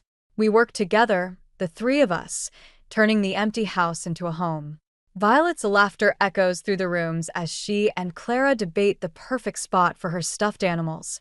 It's a sound I haven't heard in far too long. That evening, as Clara prepares to leave, she pulls me aside. "Lena, I want you to know how proud I am of you. You've shown incredible strength through all of this." Tears prick my eyes. "Thank you, Clara. I couldn't have done it without you." She cups my face in her hands. "Your family, dear. Always remember that." The next few weeks fly by in a whirlwind of new routines and adjustments. Violet starts at her new school, making friends with an ease that amazes me. I throw myself into job hunting, determined to build a stable future for us. It's not all smooth sailing. There are nights when Violet cries for her father, and days when the weight of single parenthood feels overwhelming. But we persevere, growing stronger with each challenge we overcome. One sunny afternoon, as I'm scrolling through job listings, my phone rings. It's an art gallery I'd interviewed with last week. Lena? "This is Margot from the Riverside Gallery. We'd like to offer you the position of assistant curator." My heart soars. It's not just a job, it's a chance to reconnect with my passion for art, a part of myself I'd set aside years ago. That evening, Violet and I celebrate with a picnic in our small backyard. As we lie on the blanket, looking up at the stars, Violet turns to me. Mom? "Are you happy?" I consider her question carefully. "I am, sweetheart. It's been a tough journey, but I'm happy. Are you?" She nods, snuggling closer. Yeah. "I miss Dad sometimes, but I like our new life." I hold her tight, marveling at her resilience. We've both grown so much in these past months. The next day, as I'm preparing for my first day at the gallery, I receive a text from Maya. "Starting my new job today, too. Thank you for everything. Wishing you and Violet all the best." I smile, realizing that our paths have diverged, but we're both moving forward. I send back a simple good luck before turning my phone off. As I drop Violet off at school, she hugs me tightly. "I'm proud of you, Mom," she whispers. Those 5 words fill me with a warmth that lingers as I walk into the gallery, ready to start this new chapter of our lives. That evening, I stand in our living room, taking in the space we've created. Photos of Violet and me cover the walls, along with her artwork and mementos from our fresh start. There's no trace of Elliot here, no shadows of our past life. I think back to that fateful phone call from Violet in Seattle, the moment that set this all in motion. The pain and betrayal are still there, a dull ache in my chest. But it's overshadowed by pride in my daughter's strength, in the support of true family like Clara, in my own resilience. We've weathered the storm, Violet and I. We've faced betrayal, confronted lies, and come out stronger on the other side. Our new home isn't just a place to live, it's a testament to our journey, a symbol of the life we're building together. As I turn off the lights and head to bed, I feel a sense of peace wash over me. The road ahead may not be easy, but we're ready for whatever comes our way. Because now we know the truth of who we are and what we're capable of. This isn't just a new chapter. It's a whole new story, written on our own terms. And I can't wait to see where it takes us. I never expected my life to unravel because of a rainy Tuesday afternoon. But that's how these things go, right? The biggest changes come wrapped in the most ordinary moments. My name is Lark, and I've owned Transformations Hair Studio for over 20 years. It's more than just a salon. It's where people come to reinvent themselves, share their secrets, and sometimes cry into my apron when life gets too heavy. I've always prided myself on being able to read people, to sense what they need beyond just a new haircut. That Tuesday, I was finishing up with Mrs. Peterson, my regular 3 o'clock appointment, when the bell above the door chimed. A young woman stumbled in, completely drenched from the downpour outside. Water dripped from her expensive-looking coat onto my freshly swept floors, but it was her eyes that caught my attention, wide, desperate, and holding something that made my stomach twist. "I'm so sorry to come in without an appointment," she said, pushing wet strands of dark hair from her face. I really need a change. Today, please?" There was something familiar about her, though I couldn't place it. "I have a cancellation in 30 minutes, I heard myself say, even though I didn't." Something in her expression made me want to help. She introduced herself as Clara and sank into my chair like it was a lifeboat. As I draped the cape around her shoulders, I noticed her hands trembling slightly. "Just cut it all off," she whispered, meeting my eyes in the mirror. "I need to look different." "He can't. I just need a fresh start." I've heard variations of this story hundreds of times, women running from something or someone. But Clara's voice carried an edge that made the hair on my arm stand up. As I worked, she slowly began to talk about a recent breakup. Nothing unusual there, except for how she described her ex, successful, married, trapped in a loveless relationship. The usual justifications. But then she mentioned his job in tech, and my scissors hesitated mid-snip. "He promised to leave her," Clara said softly, more to herself than to me. "He just needs time to figure things out." My phone buzzed in my pocket, probably another message from my husband Gideon, explaining why he'd be late again tonight. Something about a tech conference downtown. I kept cutting, kept smiling, even as ice began forming in my chest. Because suddenly, I knew exactly why Clara looked familiar. I'd seen her photo before, tucked in my husband's wallet when he thought I wasn't looking. That night, I couldn't sleep. I kept replaying Clara's words in my head while watching Gideon's chest rise and fall beside me. He'd come home late again, smelling of expensive cologne that wasn't his usual brand. When I asked about the tech conference, he'd mumbled something about networking and passed out almost immediately. The next morning, I noticed something different about him as he got ready for work. He'd lost weight, a lot of it actually. His suits hung looser, and there was a new definition to his jaw that hadn't been there 6 months ago. How had I missed these changes? "I'm thinking of joining that new gym downtown," he announced over coffee. "The one near the office. Doctor says I need to watch my heart." I nodded, studying his face. "That's where Zara works, right? As a trainer." "Does she?" He didn't meet my eyes, suddenly very interested in his phone. "Hadn't noticed." Later that day, Orion stopped by the salon during my lunch break.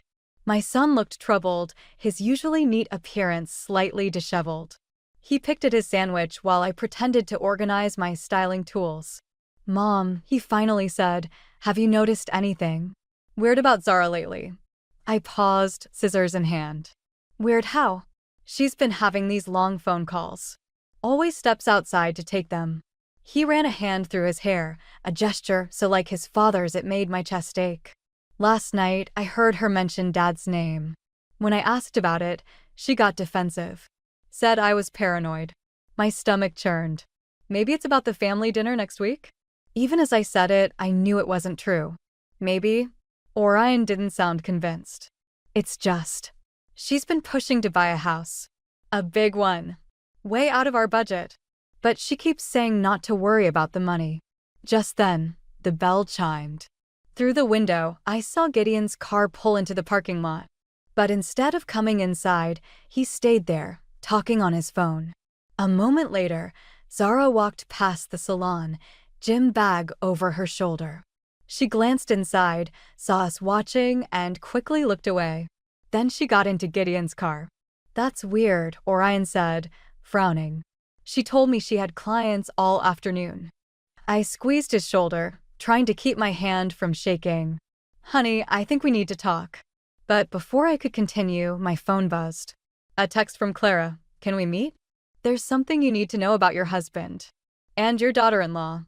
I met Clara at a quiet coffee shop across town, far from my usual spots. She was already there, fidgeting with a napkin, her newly short hair making her look younger and more vulnerable than before. Orion sat beside me, his jaw clenched tight enough to crack teeth. "I'm sorry," Clara started, her voice barely above a whisper. "I didn't know how deep this went at first. I thought I was special to Gideon, but then I found out about the others." Orion's hand gripped mine under the table. "Others?" Clara pulled out her phone, sliding it across the table. "Zara's been organizing things. She finds women, introduces them to your father at the gym. Then Clara swallowed hard. "She takes pictures. Evidence." My fingers trembled as I scrolled through the messages. Zara's name appeared repeatedly alongside numbers, large numbers. Bank transfers, dates, locations. "She's blackmailing him," I said, the words tasting bitter in my mouth. "Not just him." Clara's eyes met mine. "There are other executives. Zara has a whole network.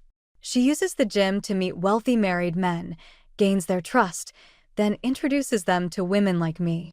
Once things get complicated, she steps in with proof. Demands money to keep quiet."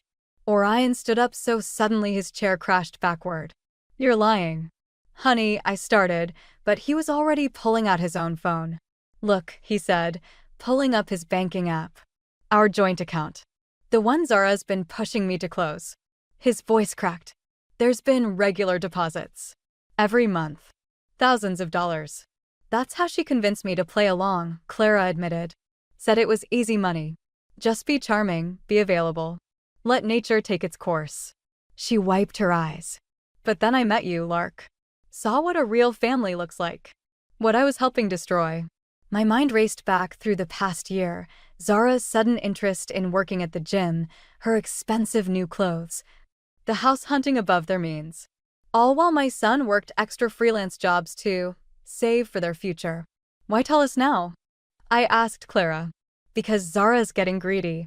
She's threatening to expose everything unless Gideon pays more. And," she hesitated, "she's pregnant." The coffee shop seemed to tilt sideways. Orion made a sound like he'd been punched. "Is it?" I couldn't finish the question. "She says it's Gideon's." Clara wouldn't meet our eyes. "But she's told that to 2 other men too. All of them are paying to keep it quiet." My phone buzzed, a text from Gideon. "Where are you? We need to talk. Zara just showed up at my office." I looked at my son, seeing the same cold fury in his eyes that I felt in my heart. "No," I said, standing up. "We're done talking. It's time for action." The drive to Gideon's office felt like walking into a trap, but I wasn't the prey anymore. Orion insisted on coming with me, his hands white-knuckled on the steering wheel. Clara's evidence was safely backed up on both our phones, insurance against whatever game Zara thought she was playing. We found them in Gideon's corner office, my husband of 30 years looking small behind his massive desk, Zara perched on the edge like she owned it. She didn't seem surprised to see us. "Perfect timing," she said, smoothing her designer dress over her still flat stomach. "We were just discussing family matters. Like how you've been blackmailing my father." Orion's voice could have frozen hell. Zara's smile didn't waver. "Blackmail is such an ugly word. I prefer mutual arrangement." "Right, Gideon." My husband wouldn't meet my eyes. "Lark, I can explain dash." "Can you explain this?" I pulled up the photos Clara had shared. "Or these bank statements. Or maybe you'd like to explain why our daughter-in-law is claiming to carry your child." Among others, Orion added, his voice breaking slightly. Zara's composure cracked for just a moment. Clara talked. "Interesting." She stood, moving to the window. "Did she mention her role? How eagerly she played her part." "She did," I said. "She also mentioned the other executives." Their wives might be interested in your business model. You wouldn't. But Zara's confidence was slipping. You destroy your own family's reputation. Your salon dash. My salon will survive. Your house of cards won't. Gideon finally found his voice. The pregnancy. It can't be mine. We were careful, dash. Were you? Zara turned, something dangerous in her eyes. Like you were careful with the company funds you've been embezzling to pay me? The board might have questions about that. The room went silent. Orion looked at his father in horror. Dad? I had to, Gideon whispered. She knew about everything, the affairs, the money laundering through the tech conferences, all of it. I thought I could handle it. Handle it? Zara laughed. You handed me everything I needed on a silver platter. All those lonely nights while Lark worked late at the salon. It was almost too easy. I felt oddly calm as the last pieces fell into place. You planned this from the start. Getting the job at the gym, marrying my son. I needed access, she shrugged. Orion was convenient. My son moved so fast I barely saw it. But instead of confronting Zara, he went to his father's computer and started typing. What are you doing? Zara's voice held the first note of real fear I'd heard. Sending everything to the board, Orion said quietly. All of it. Let them sort out who's guilty of what.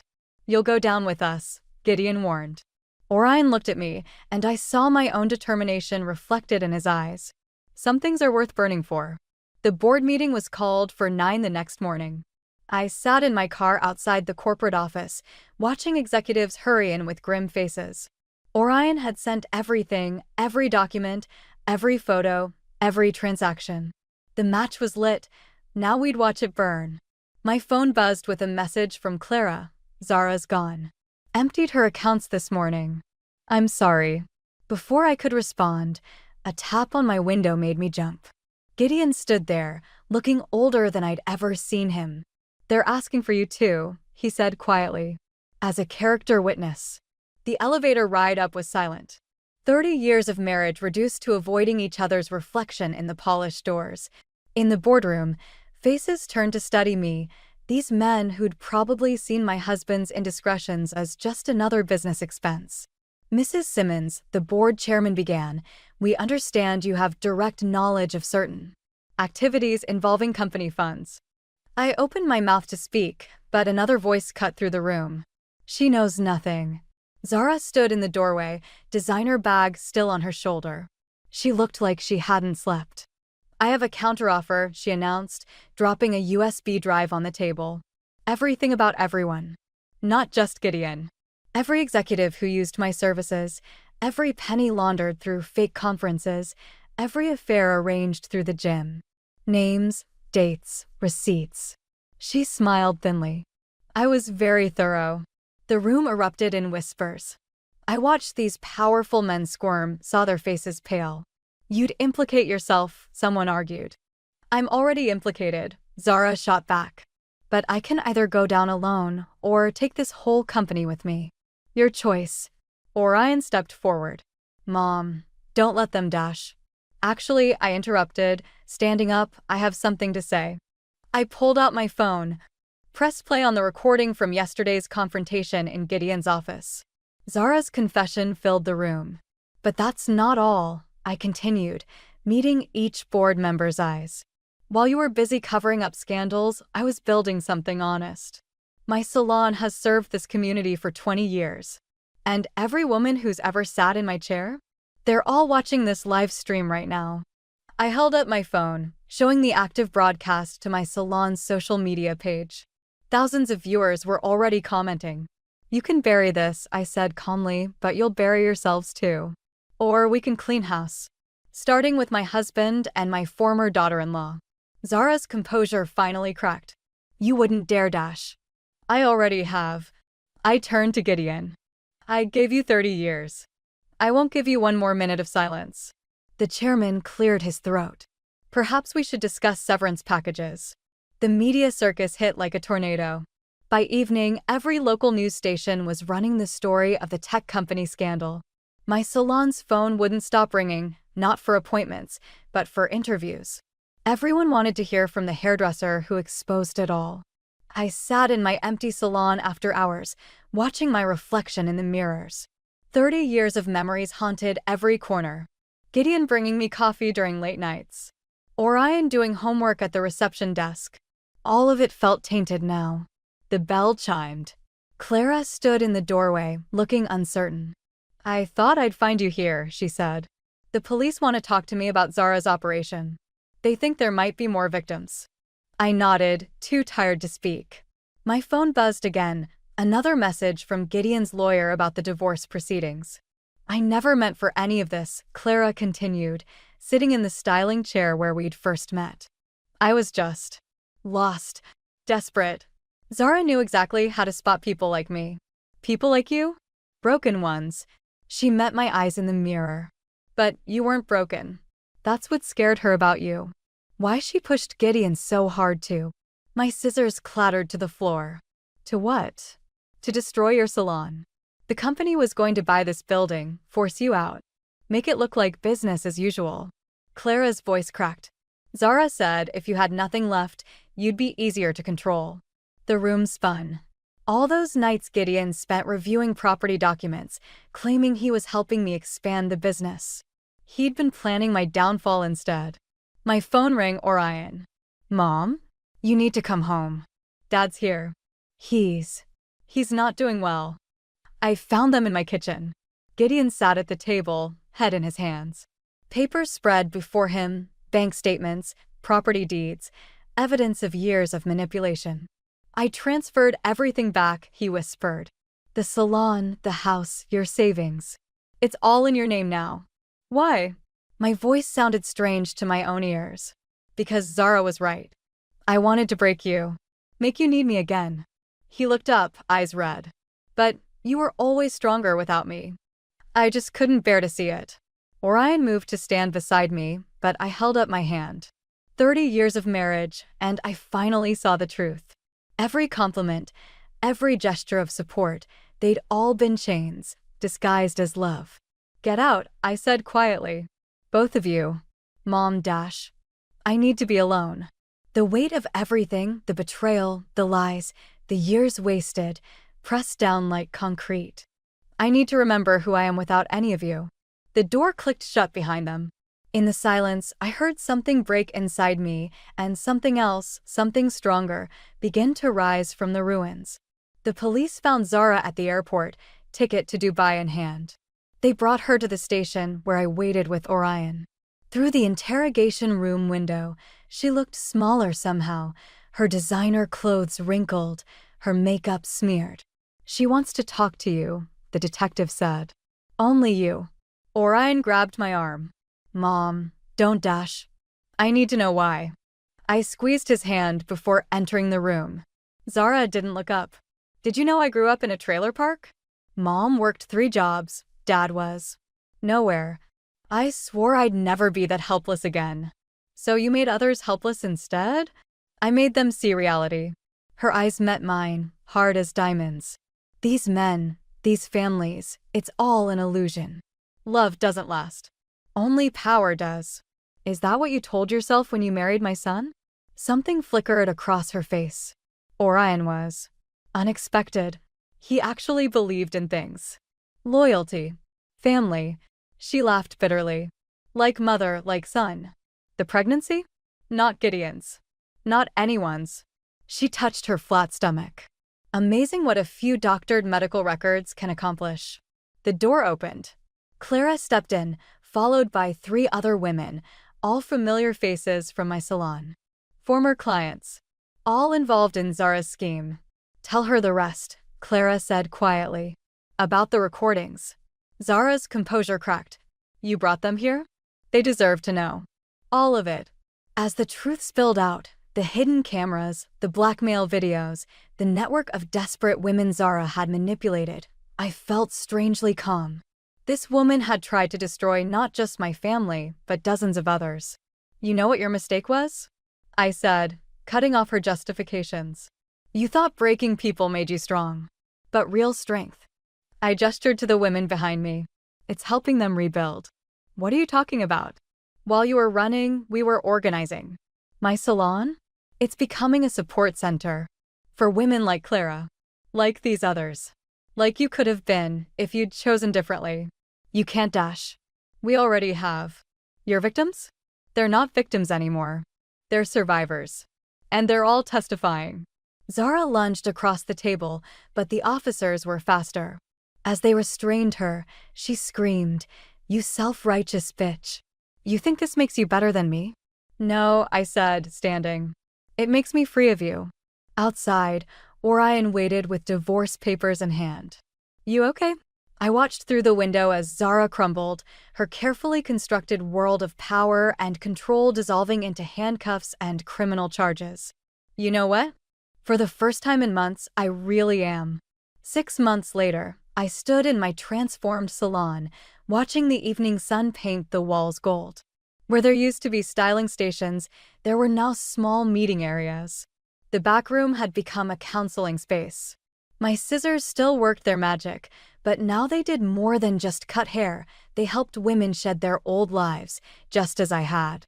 Clara ran our support group now.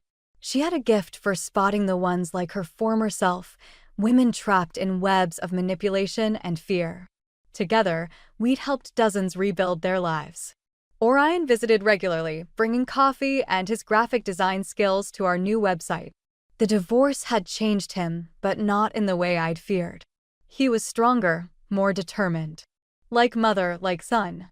Last client's gone, he called from the front desk. "Ready to lock up?" That's when I saw Gideon through the window, standing in the parking lot. He looked older, grayer. The corporate scandal had cost him everything: his job, his reputation, his freedom. House arrest suited him poorly. "Go ahead," I told Orion. "I'll handle this." Gideon didn't speak as I approached, just held out an envelope. "The last divorce papers?" I asked. He shook his head. "My confession. Everything I did, everything I helped Zara do. Names, dates, accounts, things the investigators missed."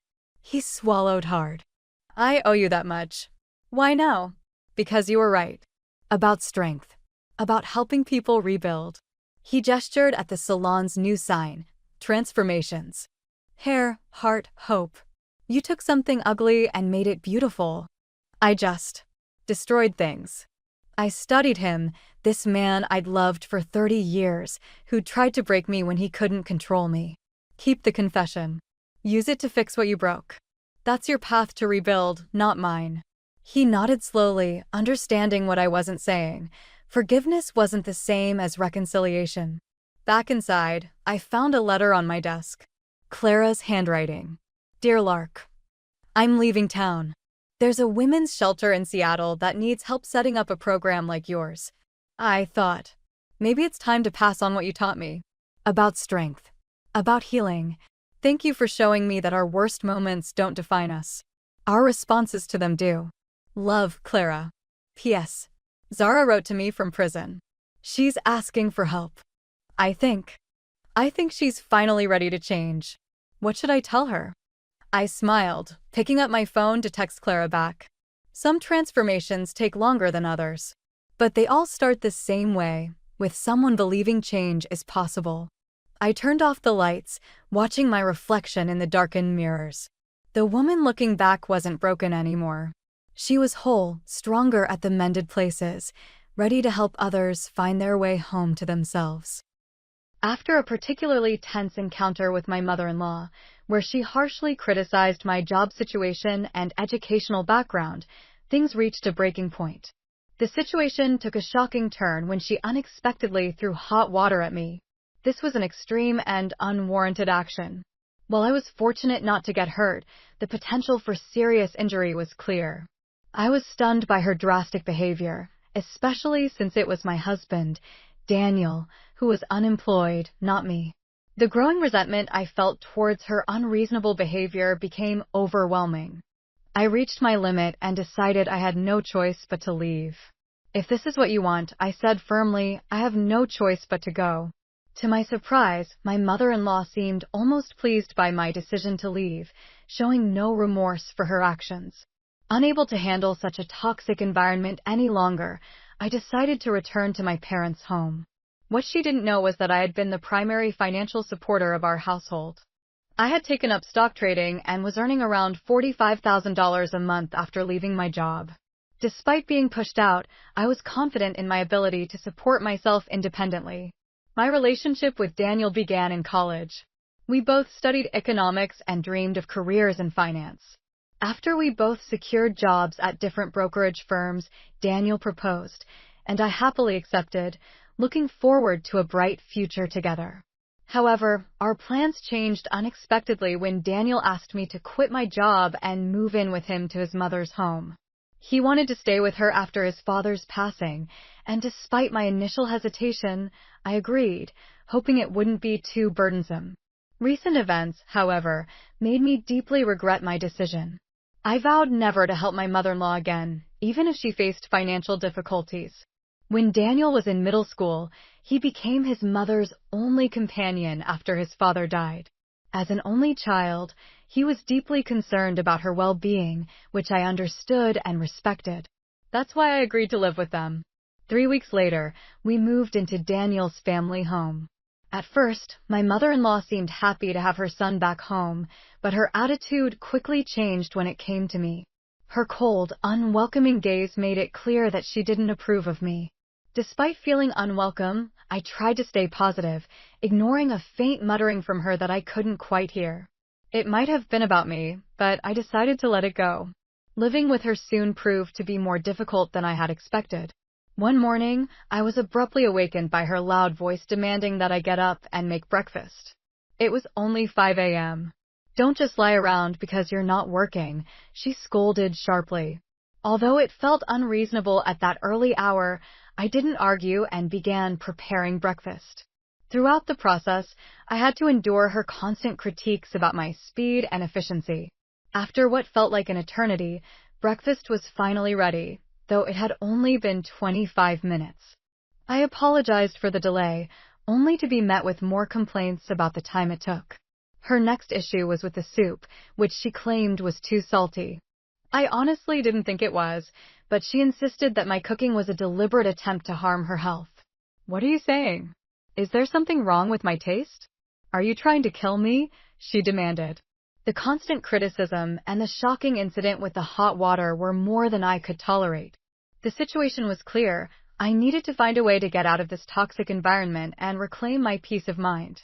After being accused of making the meals too salty, I was taken aback by my mother-in-law's harsh words. Confused and concerned, I finally asked, "Why are you so harsh on me?" Her response was dismissive. "What are you talking about? I don't think I'm being harsh. Are you trying to make me out to be the bad guy?" She didn't seem to understand the impact of her words on me, and I was too overwhelmed by her constant pressure to argue back. "Finish eating and start cleaning up," she commanded. "There's laundry to do, so there's no time to rest." From that moment on, every day felt like a relentless barrage of criticisms and tasks that wore me down mentally and physically. As I cleaned, she would point out missed dust in the corners. When I did the laundry, she would complain about a lingering stain. About a month into living with her, I felt like I was nearing my breaking point. I decided it was time to talk to Daniel. "It's about your mother," I began hesitantly. "She's been very critical every day, and it's becoming difficult for me. Could you please ask her to ease up?" Daniel's response was disappointing. He didn't seem to acknowledge my concern. At that moment, I was irritated, but then I noticed he looked unusually pale, as if he was burdened with something significant. "What's wrong? Did something happen?" I asked. After a pause, Daniel hesitantly admitted, "Actually, I've been fired from the company." I was stunned and couldn't immediately process his words. "Is this some kind of joke?" I asked, my voice filled with disbelief. "It's not a joke," Daniel explained. "Due to an economic downturn, the company had to downsize, and I was laid off." I was shocked by the news. "So you'll be unemployed starting tomorrow?" I asked. "Well, I can work for 1 more month after receiving the notice of dismissal," Daniel replied, "but after that, I'll be out of work." Fortunately, I had been using my stock trading knowledge during my time at the securities company. Although it was challenging at first, I was now earning about $45,000 a month. Financially, we weren't struggling, which was a relief. I comforted Daniel and temporarily put aside my frustrations with my mother-in-law's harassment. From the next day onward, I continued to endure her harsh treatment as Daniel lost his job. Feeling the need to support him, I persevered through the difficult situation. A month passed and Daniel officially became unemployed. Initially, he started looking for a job, but gradually, he began spending most of his time at home, making excuses. Shouldn't he start looking for a job more seriously? I suggested, hoping to motivate him to find a new path forward. I'm looking, but it's tough to find a good company that fits me, Daniel responded. His voice lacked any real urgency or intent to find new work. Reluctantly, I continued to be the main provider for us. As time went on, my mother-in-law's harshness only worsened, and I felt more drained with each passing day. At first, I thought I had to put up with it because Daniel was out of work, but over time, that reasoning didn't seem justifiable anymore. My days became a blur of listlessness. One morning, in a rare occurrence, Daniel left the house early, possibly to finally start a serious job hunt. After he left, I began my usual chores, determined to make sure everything was clean and done properly. My mother-in-law was constantly nagging from her spot on the living room sofa. She sipped her coffee and threw sarcastic comments my way. Fed up, I decided to ignore her. Suddenly, she lost her temper and shouted, "How dare you ignore me? You're just a mere daughter-in-law without a job." I kept cleaning, trying to block out her harsh words. Her anger only grew, and she confronted me again, yelling, "Unemployed and uneducated people like you should leave this house." In her rage, she then threw the hot water she had prepared for her coffee at me. "It's hot. Please stop." I screamed reflexively, shocked by her sudden aggression. Thankfully, the water wasn't boiling, so I avoided serious burns, but the situation could have been disastrous. Reacting finally, she spat out venomously, "This is what I've been saying. If you're not working, leave this house." Her smirk was cold and unfeeling. Exhausted by her relentless hostility, I felt I had no choice but to comply with her demand. "All right," I said, "I'll leave." "Good," she snapped. "That makes things easier. Leave quickly." I hardly packed my belongings and decided to leave that very day. I couldn't stand another moment in such a toxic environment. I headed straight to my parents' home. When I arrived, my parents were surprised by my sudden visit, but they welcomed me warmly. I waited for a call from Daniel, but none came. No calls, no messages. Feeling isolated, I decided not to reach out until he did. A month passed since I returned to my parents' house, but still, there was no word from Daniel. My feelings for him began to fade, and I started to consider divorce. Then, one early morning, the doorbell rang unexpectedly. I glanced at the monitor and was shocked to see both Daniel and my mother-in-law standing outside. "What now?" I muttered to myself, confused by their appearance after all this time. "Yes, what can I do for you?" I asked through the intercom. My mother-in-law shouted, "I've forgiven you now. Come back home quickly." Her voice was as harsh as ever. "Forgiving me? What are you talking about?" I was puzzled. I hadn't done anything that required forgiveness from her. After expressing my confusion, I ended the intercom call, boiling with frustration at her presumptuous attitude. But they didn't leave. Instead, they started banging on the front door violently. "Don't just hang up on me. Come on, let's go back," my mother-in-law yelled, her voice filled with urgency and irritation. Concerned that their loud presence might disturb the neighborhood, I reluctantly opened the door and invited them inside. After seating them on the living room sofa, I asked about the reason for their sudden and unexpected visit. It was especially strange since my mother-in-law had insisted I leave, and now she was asking me to return. The whole situation was bewildering. "You're the one who told me to leave." "There's no way I can go back now," I asserted firmly, my frustration visible. My mother-in-law accused me of being childish and claimed she had forgiven me, insisting that I return and stay at her house. She even went so far as to say, "I'll let an unemployed and uneducated person like you come back and stay here." "But I'm not the one who's unemployed, it's Daniel," I retorted, trying to clarify the situation. "If I go back, You'll just take advantage of me every day. What about your son, huh? I added, trying to point out the obvious. Daniel seemed surprised by this revelation, and my mother-in-law looked confused, showing that Daniel hadn't told her about his job loss. Pushed further, Daniel finally admitted that he had been laid off from his job. Apologies and explanations followed, with Daniel trying to justify his silence by saying he relied on my income for our financial stability.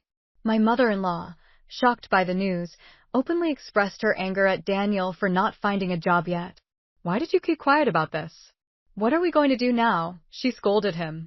Daniel assured her that my income would be enough for the time being, which only led my mother-in-law to label him as worthless for not actively seeking employment. Fed up with Daniel's excuses and the whole situation, I couldn't believe they expected me to just return and act like nothing had happened. When my mother-in-law suggested I come back, I flatly refused, considering all the mistreatment I had endured. Their unexpected visit quickly turned into a heated argument, especially when the truth about my mother-in-law pouring boiling water on me came out. Daniel was horrified to learn about this incident and confronted his mother. Why did you do that? He demanded. She confessed that her actions were a result of me ignoring her. This revelation sparked a fierce argument between Daniel and his mother, forcing me to step in and suggest they take their dispute back to their own home. I pointed out how uncomfortable their loud arguing made me in someone else's house, which seemed to shift their attitude. Previously assertive and demanding, they now began pleading with me to return, promising no more harm. However, I saw right through their assurances. Daniel's promise to find a job seemed insincere, and my mother-in-law's vow to avoid causing trouble felt equally unreliable. I voiced my doubts, making it clear that their promises sounded empty and that they were likely to take advantage of me again. Their silence after my statement only confirmed my suspicions. I left them in the living room and retreated to my room to collect my thoughts. When I came back 10 minutes later, I found them still sitting in silence, their heads bowed as if reflecting on the situation. Frustrated by their quietness, I broke the silence. How long do you plan to stay quiet? It doesn't matter to me anymore, I said. Instead of verbal responses, I took decisive action. I handed Daniel a document I had prepared earlier, a pre-filled divorce form with my name signed on it. Daniel looked at the document utterly confused and taken aback. Can't you see it's a divorce form? I told Daniel. I'm done with someone who won't find a job and didn't even contact me after I went back to my parents' house. His protestations only irritated me further. It seemed like he was oblivious to how his actions were the root cause of our marital problems. Despite his pleas, I remained resolute in my decision. I was ready to move on from the turmoil and start fresh, free from the dysfunction that had overshadowed my life for too long. My decision to divorce Daniel was final, and nothing he could say would change that. Daniel, still in shock, questioned if the divorce was too harsh. I responded firmly, I don't think so.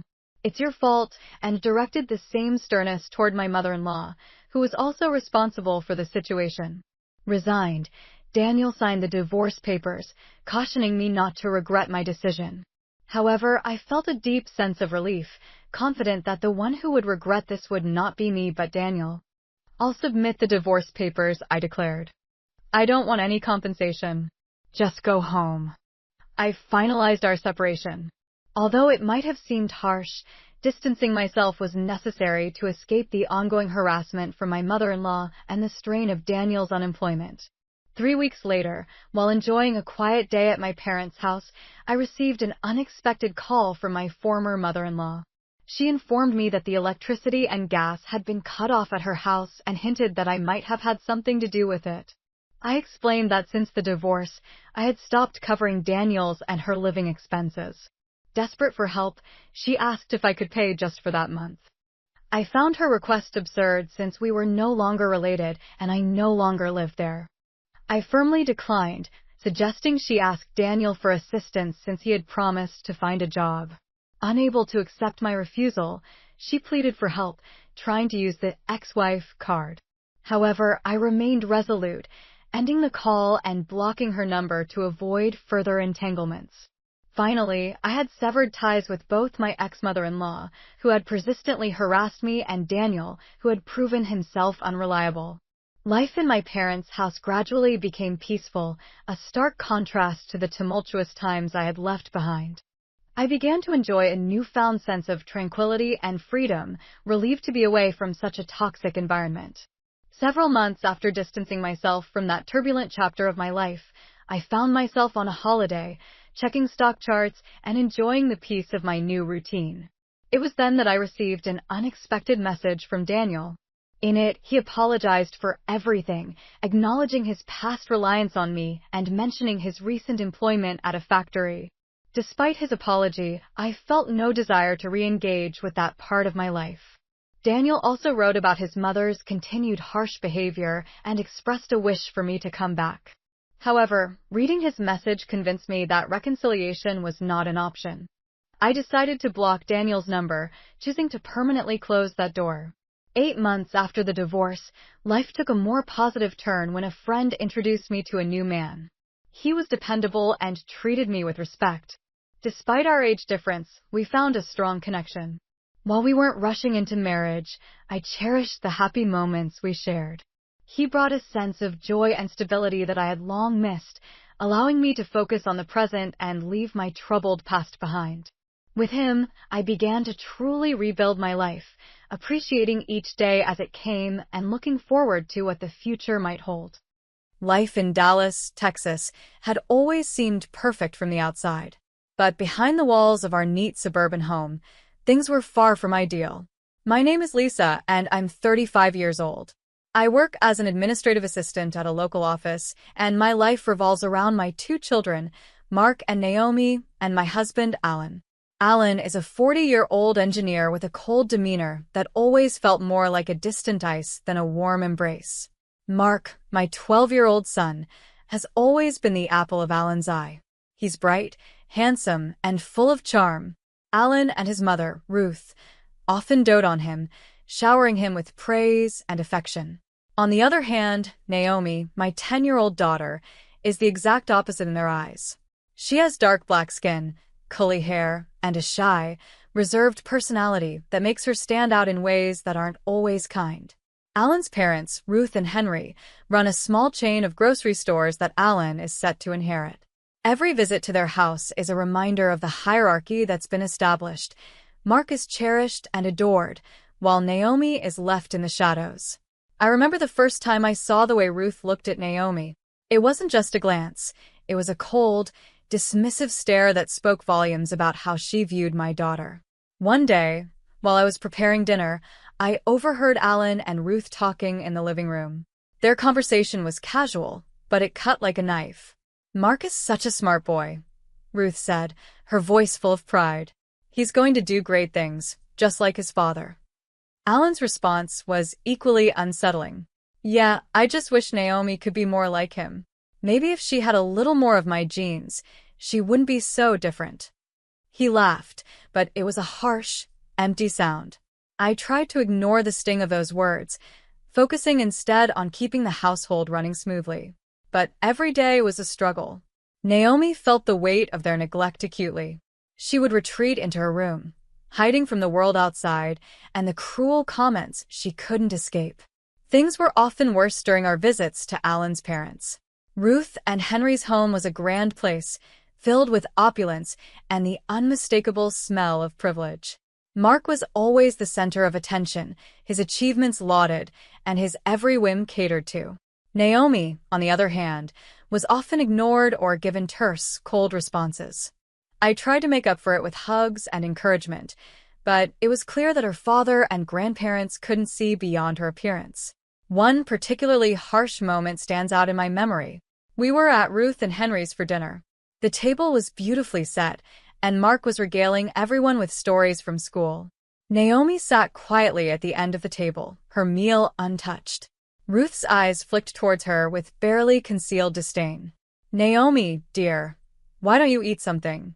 You're so thin. Maybe if you tried harder, you'd be more like your brother." Naomi's cheeks flushed with embarrassment. I could see the tears welling in her eyes as she pushed her plate away. Alan's silence was a punch to the gut. He offered no support, no reassurance. It was as if Naomi's pain was inconsequential to him. My heart broke for her, but there was little I could do. Alan's behavior was entrenched, and Ruth and Henry's favoritism was a constant barrier. I found solace in the small moments when Mark and Naomi were away from the critical eyes of Alan's family. At home, I tried to create a safe space for Naomi, filled with love and encouragement, but it often felt like a temporary reprieve. The turning point came one Saturday morning when Ruth offered to take Mark and Naomi to the local zoo. I should have been relieved, thinking it would be a nice day out for them. However, my relief was short-lived. As Ruth returned home later that day, she carried a tired Mark on her back but had left Naomi behind at the zoo, expecting her to find her way home alone. Panic gripped me as soon as I saw Ruth walking through the door without Naomi. "Where's Naomi?" I asked, my voice tight with fear. Ruth's response was nonchalant. "She's fine. I left her at the zoo. She can manage." Mark was tired, so I brought him home early. I didn't waste another second. I rushed to the zoo, my heart pounding with every step. When I arrived, I found Naomi sitting on a bench, tears streaming down her face. A kind zoo employee was trying to comfort her. Naomi's distress was palpable, and it was clear that she had been abandoned in a place that should have been fun and safe. Seeing Naomi in that state was a wake-up call for me. The neglect and emotional abuse had reached a new, terrifying level. I knew then that things had to change, but the path forward seemed fraught with uncertainty and fear. As we drove home, Naomi's silent tears were a stark reminder of the painful reality we faced. It was clear that my family needed to confront these issues head-on, but the fear of what would come next was overwhelming. The incident at the zoo was a turning point I couldn't ignore, but it was only the beginning of a series of painful realizations. I returned home with Naomi, who had been silent and withdrawn ever since the zoo. Her usual cheerful demeanor had been replaced by an aura of sadness that I couldn't ignore. I tried to comfort her with kind words and hugs, but nothing seemed to ease her pain. That evening, as I prepared dinner, I knew I had to confront Alan about what had happened. I waited until after the children were asleep, hoping for a calm discussion. Alan came home from work, his demeanor as indifferent as always. We sat down at the kitchen table, and I took a deep breath. "Alan, we need to talk about today," I began, my voice trembling slightly. Alan looked up from his newspaper, his eyes narrowing. "What about it?" "Ruth left Naomi at the zoo, expecting her to find her way home alone," I said. "She was in tears when I got there. This isn't the first time Naomi's been treated this way." Alan's face hardened. "I've told you before, Naomi is different. She doesn't fit in with our family. Maybe if she were more like Mark, things would be different." His words cut through me like a knife. "Different? You mean because of her skin color and curly hair?" "Alan, she's our daughter. She deserves love and respect, not cruelty." Alan's eyes flashed with anger. "Don't start with this again. I'm tired of your excuses. Naomi's not my fault. If she had been more like Mark, maybe she wouldn't be such a problem." I felt my heart sink. This conversation was leading nowhere, and Alan's lack of empathy was evident. I tried to reason with him, but it felt like talking to a brick wall. The conversation ended with Alan storming out, leaving me alone with my thoughts and fears. The following days were no better. Alan's disdain for Naomi was evident in his every action. He openly questioned her paternity, making hurtful remarks about her appearance and intelligence. I often found myself trying to shield Naomi from his harsh words, but the emotional damage was accumulating. One evening, Alan's cruelty reached new heights. He returned home visibly angry, his frustration spilling over. "Naomi's school supplies are a mess," he snapped. "Why does she need so many? She's not even trying to do well in school. She's failing, and it's time she started paying back for everything we've done for her." I felt a shiver run down my spine. Alan's words were a devastating blow. He demanded that Naomi quit school and start working to contribute to the family. It was a crushing blow to her self-esteem and her future. Naomi had always been a dedicated student, but Alan's oppressive demands were suffocating her spirit. I knew I had to take action, but fear gripped me.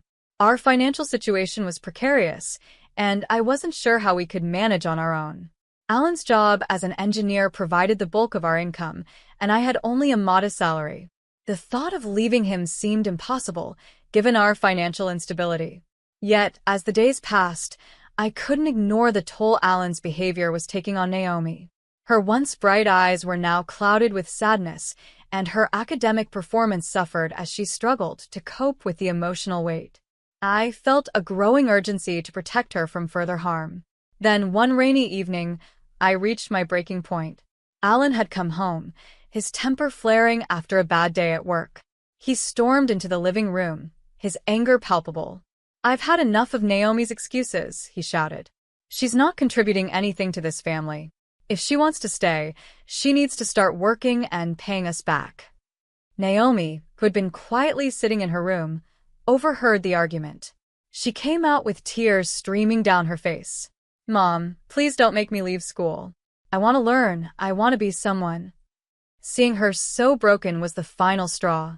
I couldn't let Alan continue to destroy Naomi's spirit. As I looked at my daughter, I realized that our situation was unsustainable. It wasn't just about financial security anymore. It was about our emotional well-being and our right to live without fear and cruelty.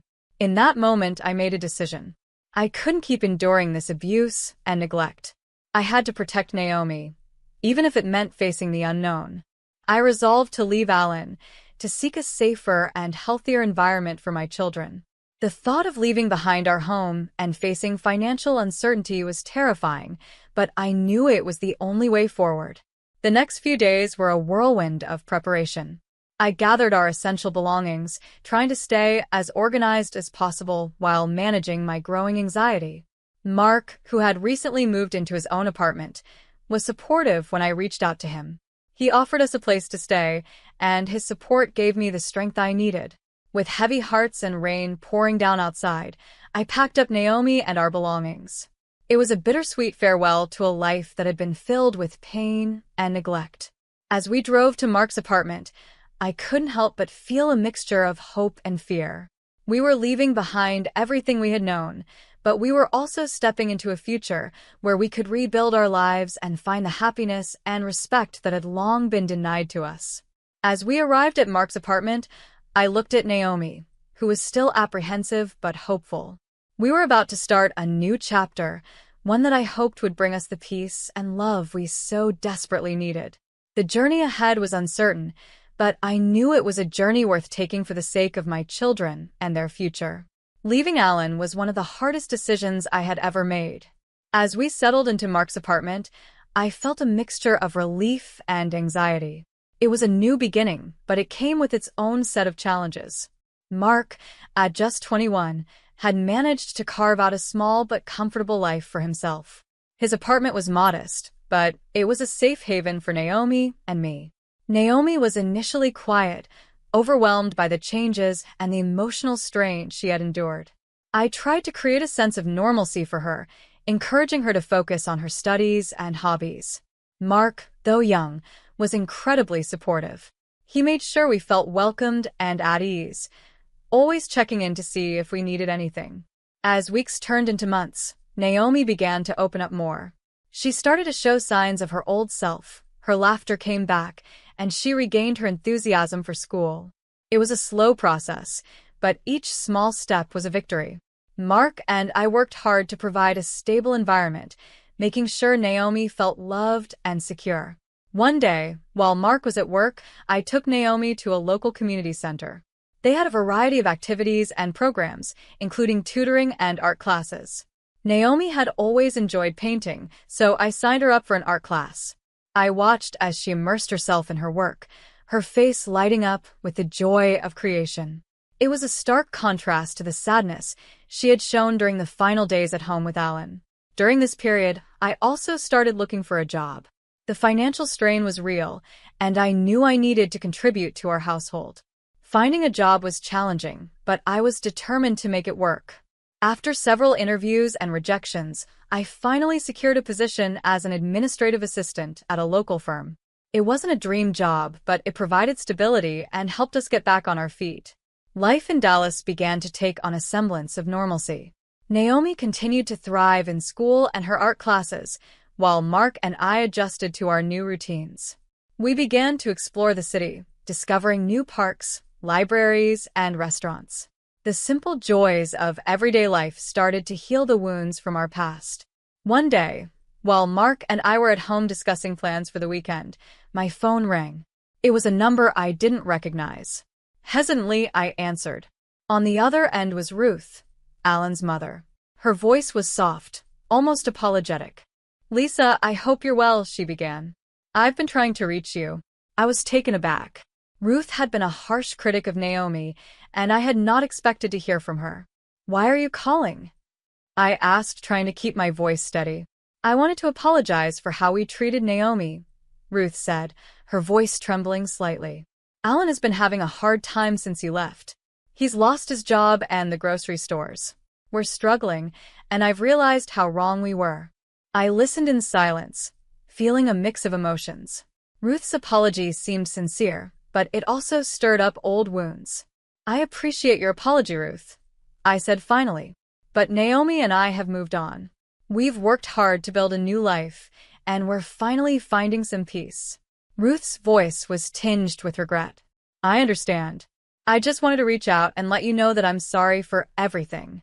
I know it doesn't change the past, but I wanted to say it."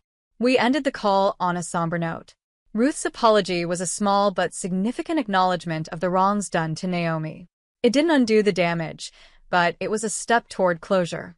As we continued to rebuild our lives, I found myself reflecting on how far we had come. Naomi was excelling in school, making new friends, and developing her artistic talent. Mark was thriving in his job and had even begun to date someone he cared about. I was finding my own footing in my new job, and despite the challenges, there was a sense of hope in our lives. But just when it seemed like everything was settling, another unexpected twist emerged. Alan, now unemployed and struggling, showed up at Mark's apartment. He looked disheveled and exhausted. My heart sank at the sight of him. The man who had caused so much pain was standing on our doorstep. Mark answered the door, his expression a mix of shock and concern. Alan tried to explain his situation, but the words were hollow. He spoke of losing his job, his house, and how he had ended up homeless. He was seeking reconciliation, desperate for forgiveness. As I stood in the background, I felt a surge of emotions. Anger, sadness, and confusion swirled within me. Alan's presence was a painful reminder of the past, but it also highlighted how far we had come. The family we had left behind was now in turmoil, while we were slowly finding our way to a better future. This unexpected visit from Alan was a harsh reminder of the past, but it also reinforced our resolve to stay true to the life we had built. Naomi, Mark, and I had come so far, and the prospect of returning to the old, painful dynamics was something we could no longer entertain.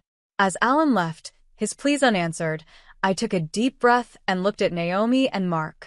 We had survived the storm, and we were emerging stronger and more resilient. Our journey wasn't over, but we were navigating it together, with hope and determination guiding us forward. Years passed, and our lives continued to unfold in ways I had only dreamed of during the hardest times. Naomi, now a confident and accomplished young woman, was preparing for her wedding. The thought of her walking down the aisle filled me with pride and joy, a testament to how far we had come from the dark days of our past. Mark, too, had found his path. He was well established in his career and had met someone special. His happiness and success were heartwarming to witness, and I couldn't have been more proud of the man he had become. Our new family dynamic was loving and supportive, and it was a stark contrast to the toxicity we had once known. As Naomi's wedding day approached, our lives were filled with anticipation and excitement. The preparations were in full swing, and Naomi was radiant in her joy. Her wedding dress, chosen with care, fit perfectly, and every detail of the ceremony was thoughtfully planned. I watched her with a mixture of disbelief and happiness, marveling at the strength and grace she had developed over the years. The wedding day was beautiful. Naomi walked down the aisle, looking every bit the princess she deserved to be. The ceremony was intimate, surrounded by friends and family who had supported us through thick and thin. Naomi's happiness was contagious, and it was clear to everyone that she had found someone who cherished her for who she was. During the reception, as I looked around at the smiling faces, I was reminded of the long journey we had taken to get here. It was a moment of reflection, a time to appreciate the resilience and love that had carried us through the darkest times. Naomi danced with her new husband, and Mark gave a heartfelt toast, celebrating his sister's happiness and the new chapter in our lives. However, amidst the joy, there was one figure missing from our celebration: Alan. The pain he had caused was still fresh, and the decision to exclude him from this pivotal moment was both easy and necessary. We had moved on from the hurt he inflicted, and including him in such a special occasion felt wrong. The absence of his presence was a testament to the boundaries we had set to protect our newfound peace. The final twist in our journey came when, just a few weeks after the wedding, I had an unexpected encounter. I was out shopping when I saw Ruth, Alan's mother. She looked different, older and wearier. I had heard that she had fallen on hard times, much like Alan. Ruth approached me hesitantly, her face etched with a mix of hope and regret. "Lisa," she said, her voice trembling, "I hope you're doing well. I wanted to see how Naomi and Mark are. I've heard they're doing great." I was taken aback, but maintained my composure. "They're doing well, Ruth. Naomi is now happily married, and Mark is thriving in his career. We've built a good life for ourselves." Ruth's eyes filled with tears. "I'm glad to hear that. I'm so sorry for everything that happened. I've been reflecting a lot, and I realize now how wrong we were." Her apology was genuine, and I could see the remorse in her eyes. "Thank you, Ruth. Your apology means something, but it doesn't change the past. We've had to move on and create a new life for ourselves." Ruth nodded, understanding the gravity of the situation. "I understand. I just wanted to make amends in some small way." We parted ways, and as I walked back to my car, I felt a sense of closure. The past had been painful, but it was finally behind us. Our journey had been filled with obstacles, but we had emerged stronger and more united. Naomi's wedding was the culmination of our healing process. It symbolized the triumph of love and resilience over the years of neglect and emotional abuse. As I looked at my children, Mark with his partner, Naomi with her new husband, I felt a profound sense of accomplishment. Our story was one of overcoming adversity, of finding strength in each other, and rebuilding from the ashes of our past. The future was bright, filled with promise and hope. And as we continued to move forward, we did so with the knowledge that, despite everything, we had prevailed.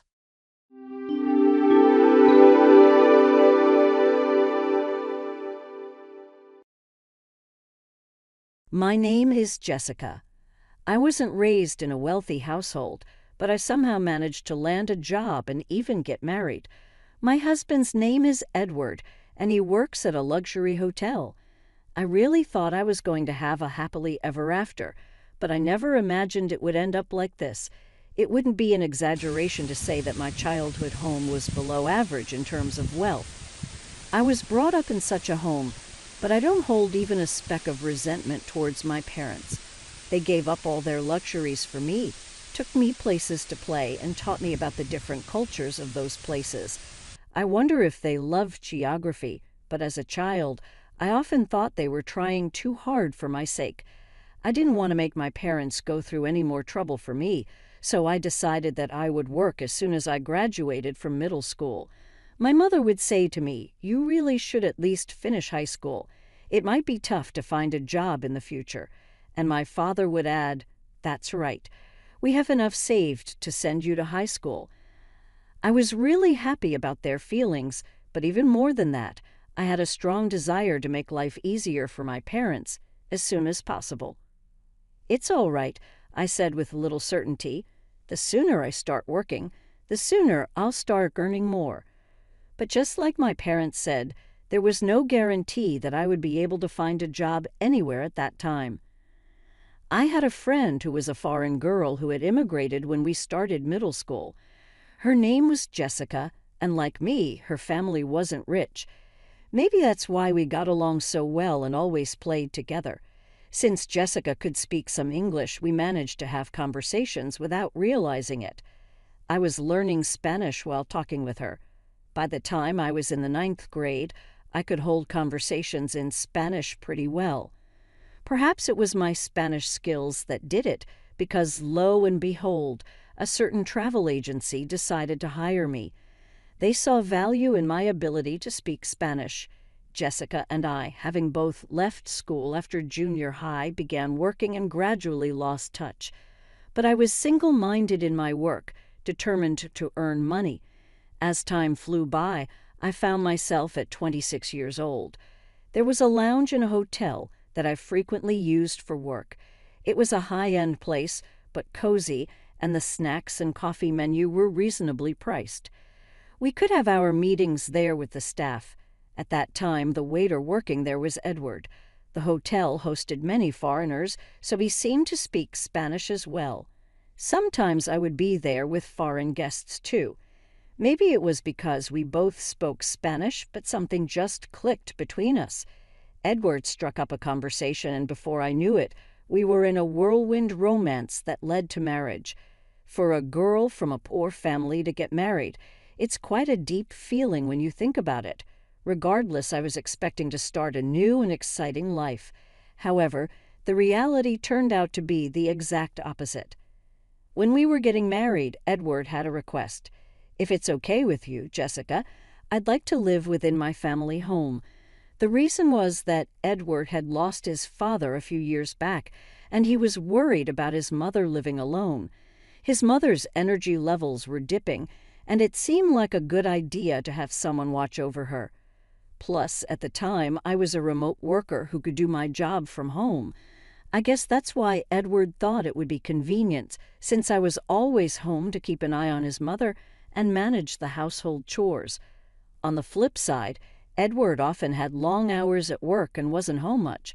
With his scarce days off, having me, a home-based worker, around must have seemed like a good arrangement to him.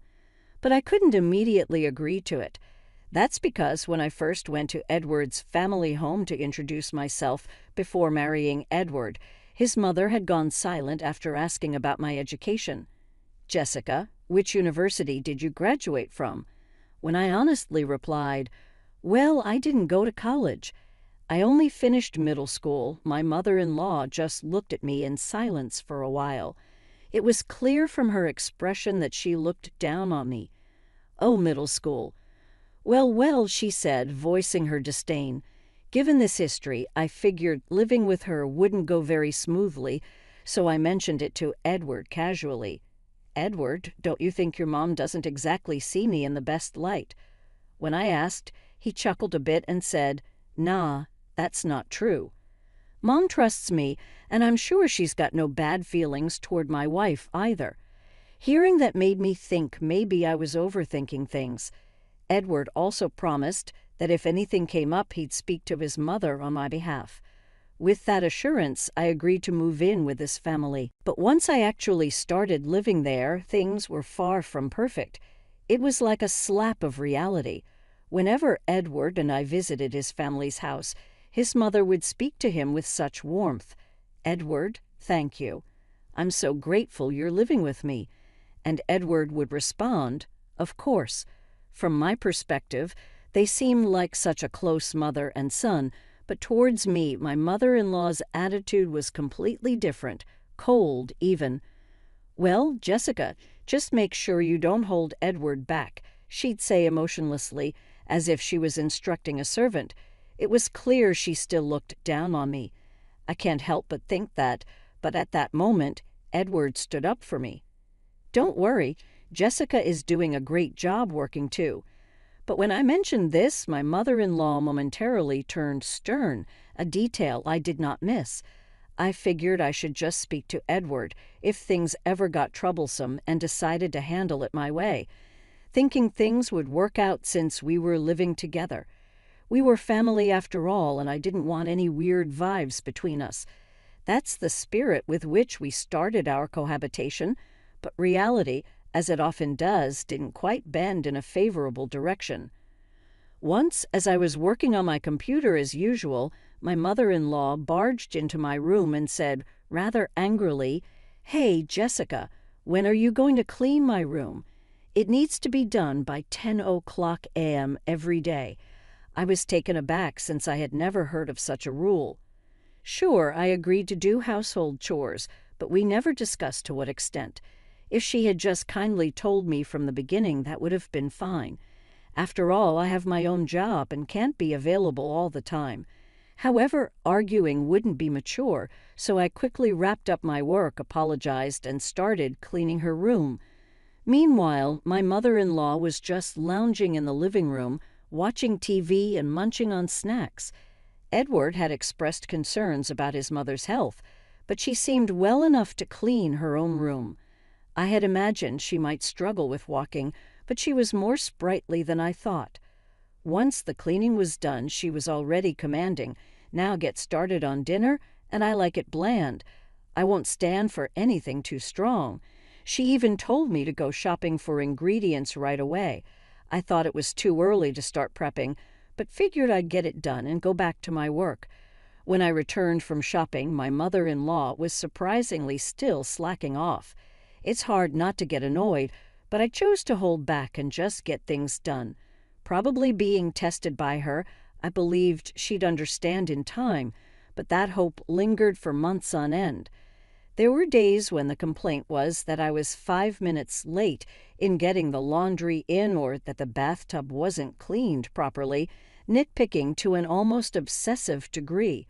Before I knew it, I ended up doing all the chores around the house, and yet my mother-in-law just lays around at her leisure. Honestly, if she has the energy to nitpick, she could very well do some chores herself. I started to worry that if this kept up, it would start affecting my job too. That was the last thing I needed, so I decided to wait until the evening to talk to Edward about it.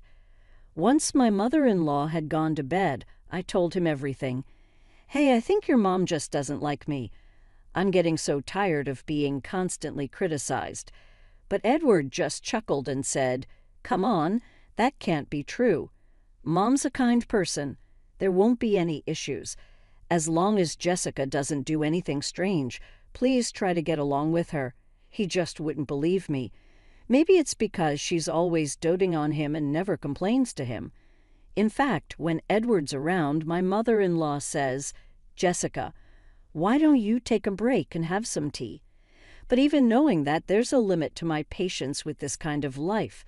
I'm chased by household chores all day and end up having to work on my job at night.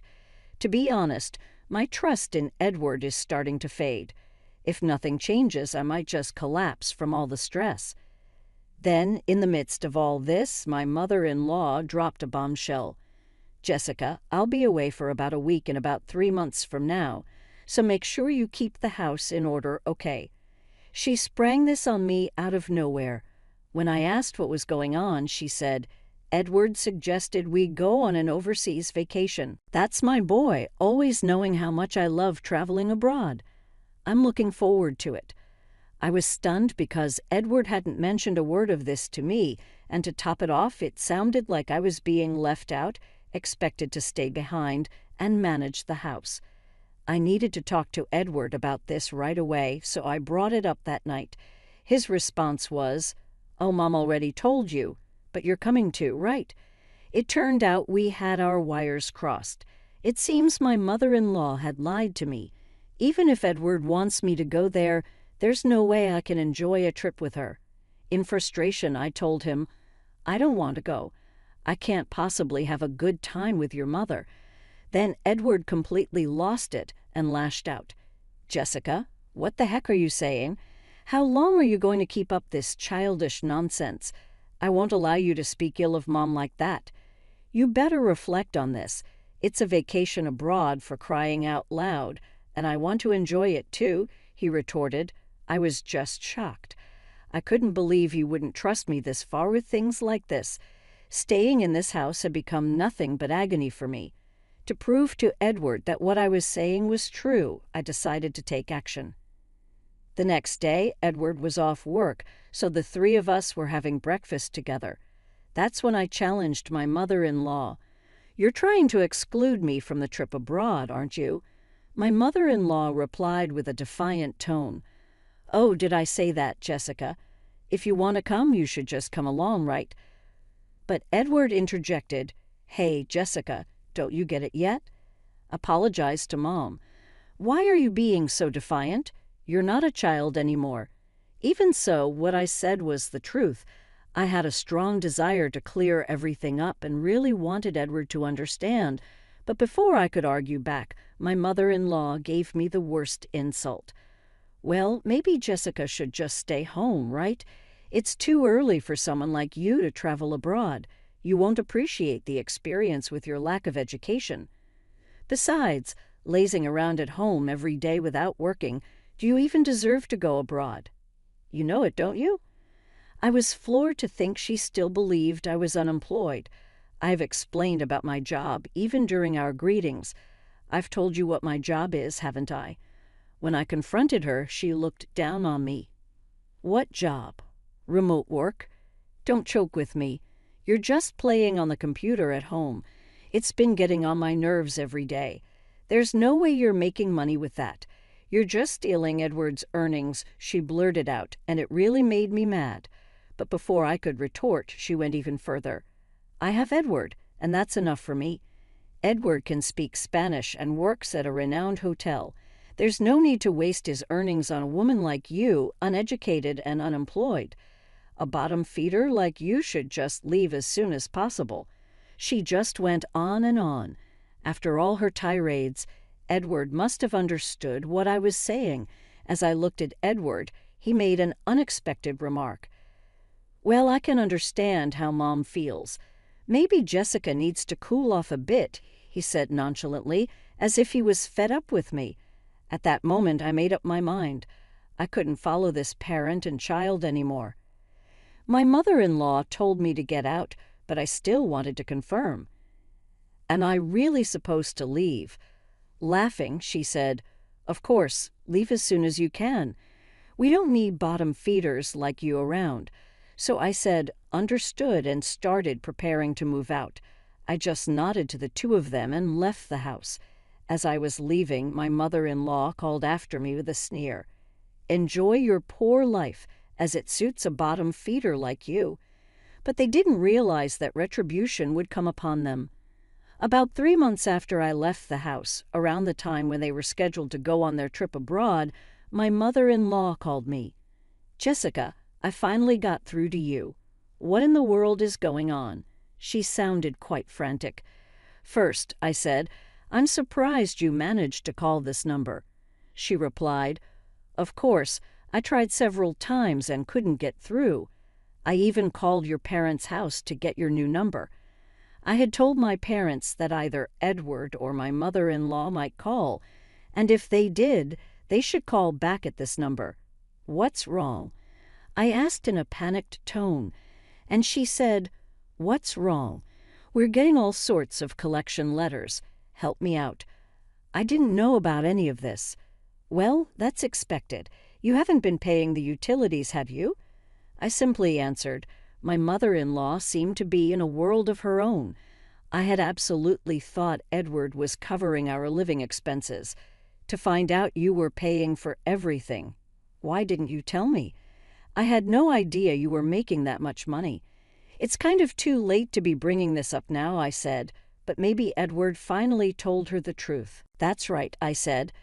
I had already started my own business using the expertise I gained from the travel agency I used to work for, and now it had grown to the point of earning $20 million, being widely accepted around the world. What shocked my mother-in-law even more was probably Edward's income. Just because he worked in a lounge at a well-known hotel doesn't mean he was raking in the cash. If anything, Edward was just an average Joe on the payroll, on the lower end I'd say, and speaking Spanish at that hotel was nothing special. It was crawling with Spanish speakers. Even if he could speak it, it wasn't anything to write home about. There's no way his income could cover the living expenses for 3 people. In reality, just making ends meet for himself was all he could manage. It's ridiculous that she hadn't realized until a collection notice came that I was the one paying all the living expenses for my husband's family. But the more I listened to my mother-in-law, the more appalling facts came to light. The reason why she insisted on me living with them wasn't to keep an eye on her. It was because she had been living off my father-in-law's wealth. Blinded by a temporary influx of cash, she had spent lavishly until there was nothing left. That's when she turned to Edward, who she presumed was earning well. But Edward knew his income was low, and he was somewhat aware of my earnings, which is why he turned to me for help. Hearing this just reconfirmed what a hopeless pair they were, but their irresponsibility didn't end there. "By the way, are you managing to make the card payments?" Raising her voice, my mother-in-law exclaimed. "Exactly. Both Edward and I have bills piling up since you moved out. I've started to receive more and more credit card statements addressed to both of us. The amounts due each month kept climbing, and before I knew it, they amounted to quite a sum. The level of their luxury spending was beyond me. I have no idea what they were doing without paying the living expenses, but for sure, Edward's bills had surpassed his salary, and my mother-in-law hadn't kicked her old habits of lavish spending. It seemed they both had gotten themselves into debt, now totaling over $440,000. What's more shocking is they thought Edward would somehow manage it if it was just a bit of debt, as my mother-in-law put it, and Edward thought I would take care of it if things got tough. The level of dependency in grown adults was appalling. Beyond exasperation, I was starting to feel the danger. So when my mother-in-law brazenly said, "So, Jessica, you can sort this out for us, right?" I was astonished she could be so audacious. I made it clear to her. "After all that's been said and done, you're asking for help now." "There's no way I'm helping." That's when Edward suddenly took the phone. "Hey, Jessica, you're my wife. You have a duty to help us out. Do something. We can't pay this off."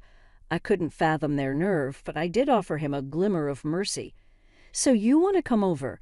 I might consider it if you do." He was immediately enthusiastic. "Oh yeah, you let us stay and you'll sort out the money. Then let's do that. Where's your place?" "I'll head there right now," he said eagerly. I had to be honest. "Well, if you can make it. I'm in Hawaii right now." "I have a vacation home here," I said.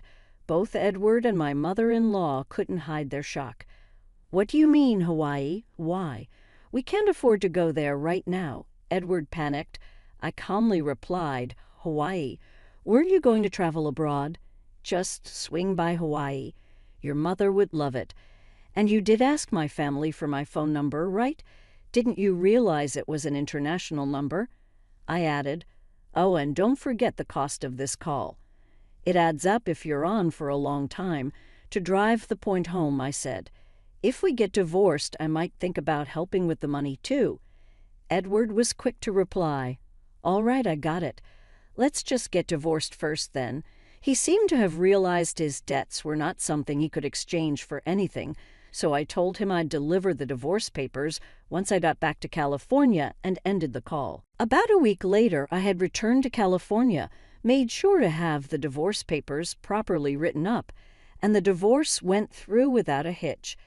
Edward looked quite gaunt, so I guess he's been living pretty lean these last few days. He mentioned something at that time. It turns out he had been counting on my money for the overseas trip as well. Hearing that didn't even surprise me anymore. They probably thought I would pay off their debts, but of course I had no intention whatsoever of doing that. What I proposed was, first of all, for both of them to stop living so lavishly, and then for Edward and my mother-in-law to work their tails off. I told them if they did, they could eventually pay off the debt and at least manage the bare necessities. When Edward heard this, he lashed out. "Hey, that's not what you promised. You were supposed to think about the debt." But I was like, "That's why I did you a favor by thinking of a way for you guys to handle your debt repayment. So good luck. Once you can afford to travel abroad again, I'll invite you to my Hawaii villa," I said with a touch of sarcasm, and left their place afterward. They both seemed to be working themselves to the bone, from dawn till dusk, barely scraping by. It's probably a good lesson for them since they've had it easy until now. On a different note, I heard that Jessica also built a house in Hawaii. I had a reunion with her after so long. She took up a job that took her around the world after graduating from middle school and now seems to be a company president, just like me. She had her parents come over to the house she bought, and they are living it up together. So I called my parents over from California, and we started living here now. I sometimes visit Jessica's place. We both feel blessed to be able to give back to our parents and encourage each other as we work hard at our jobs. Thank you once again for being a part of this journey. Your support fuels my passion for creating and sharing content on YouTube.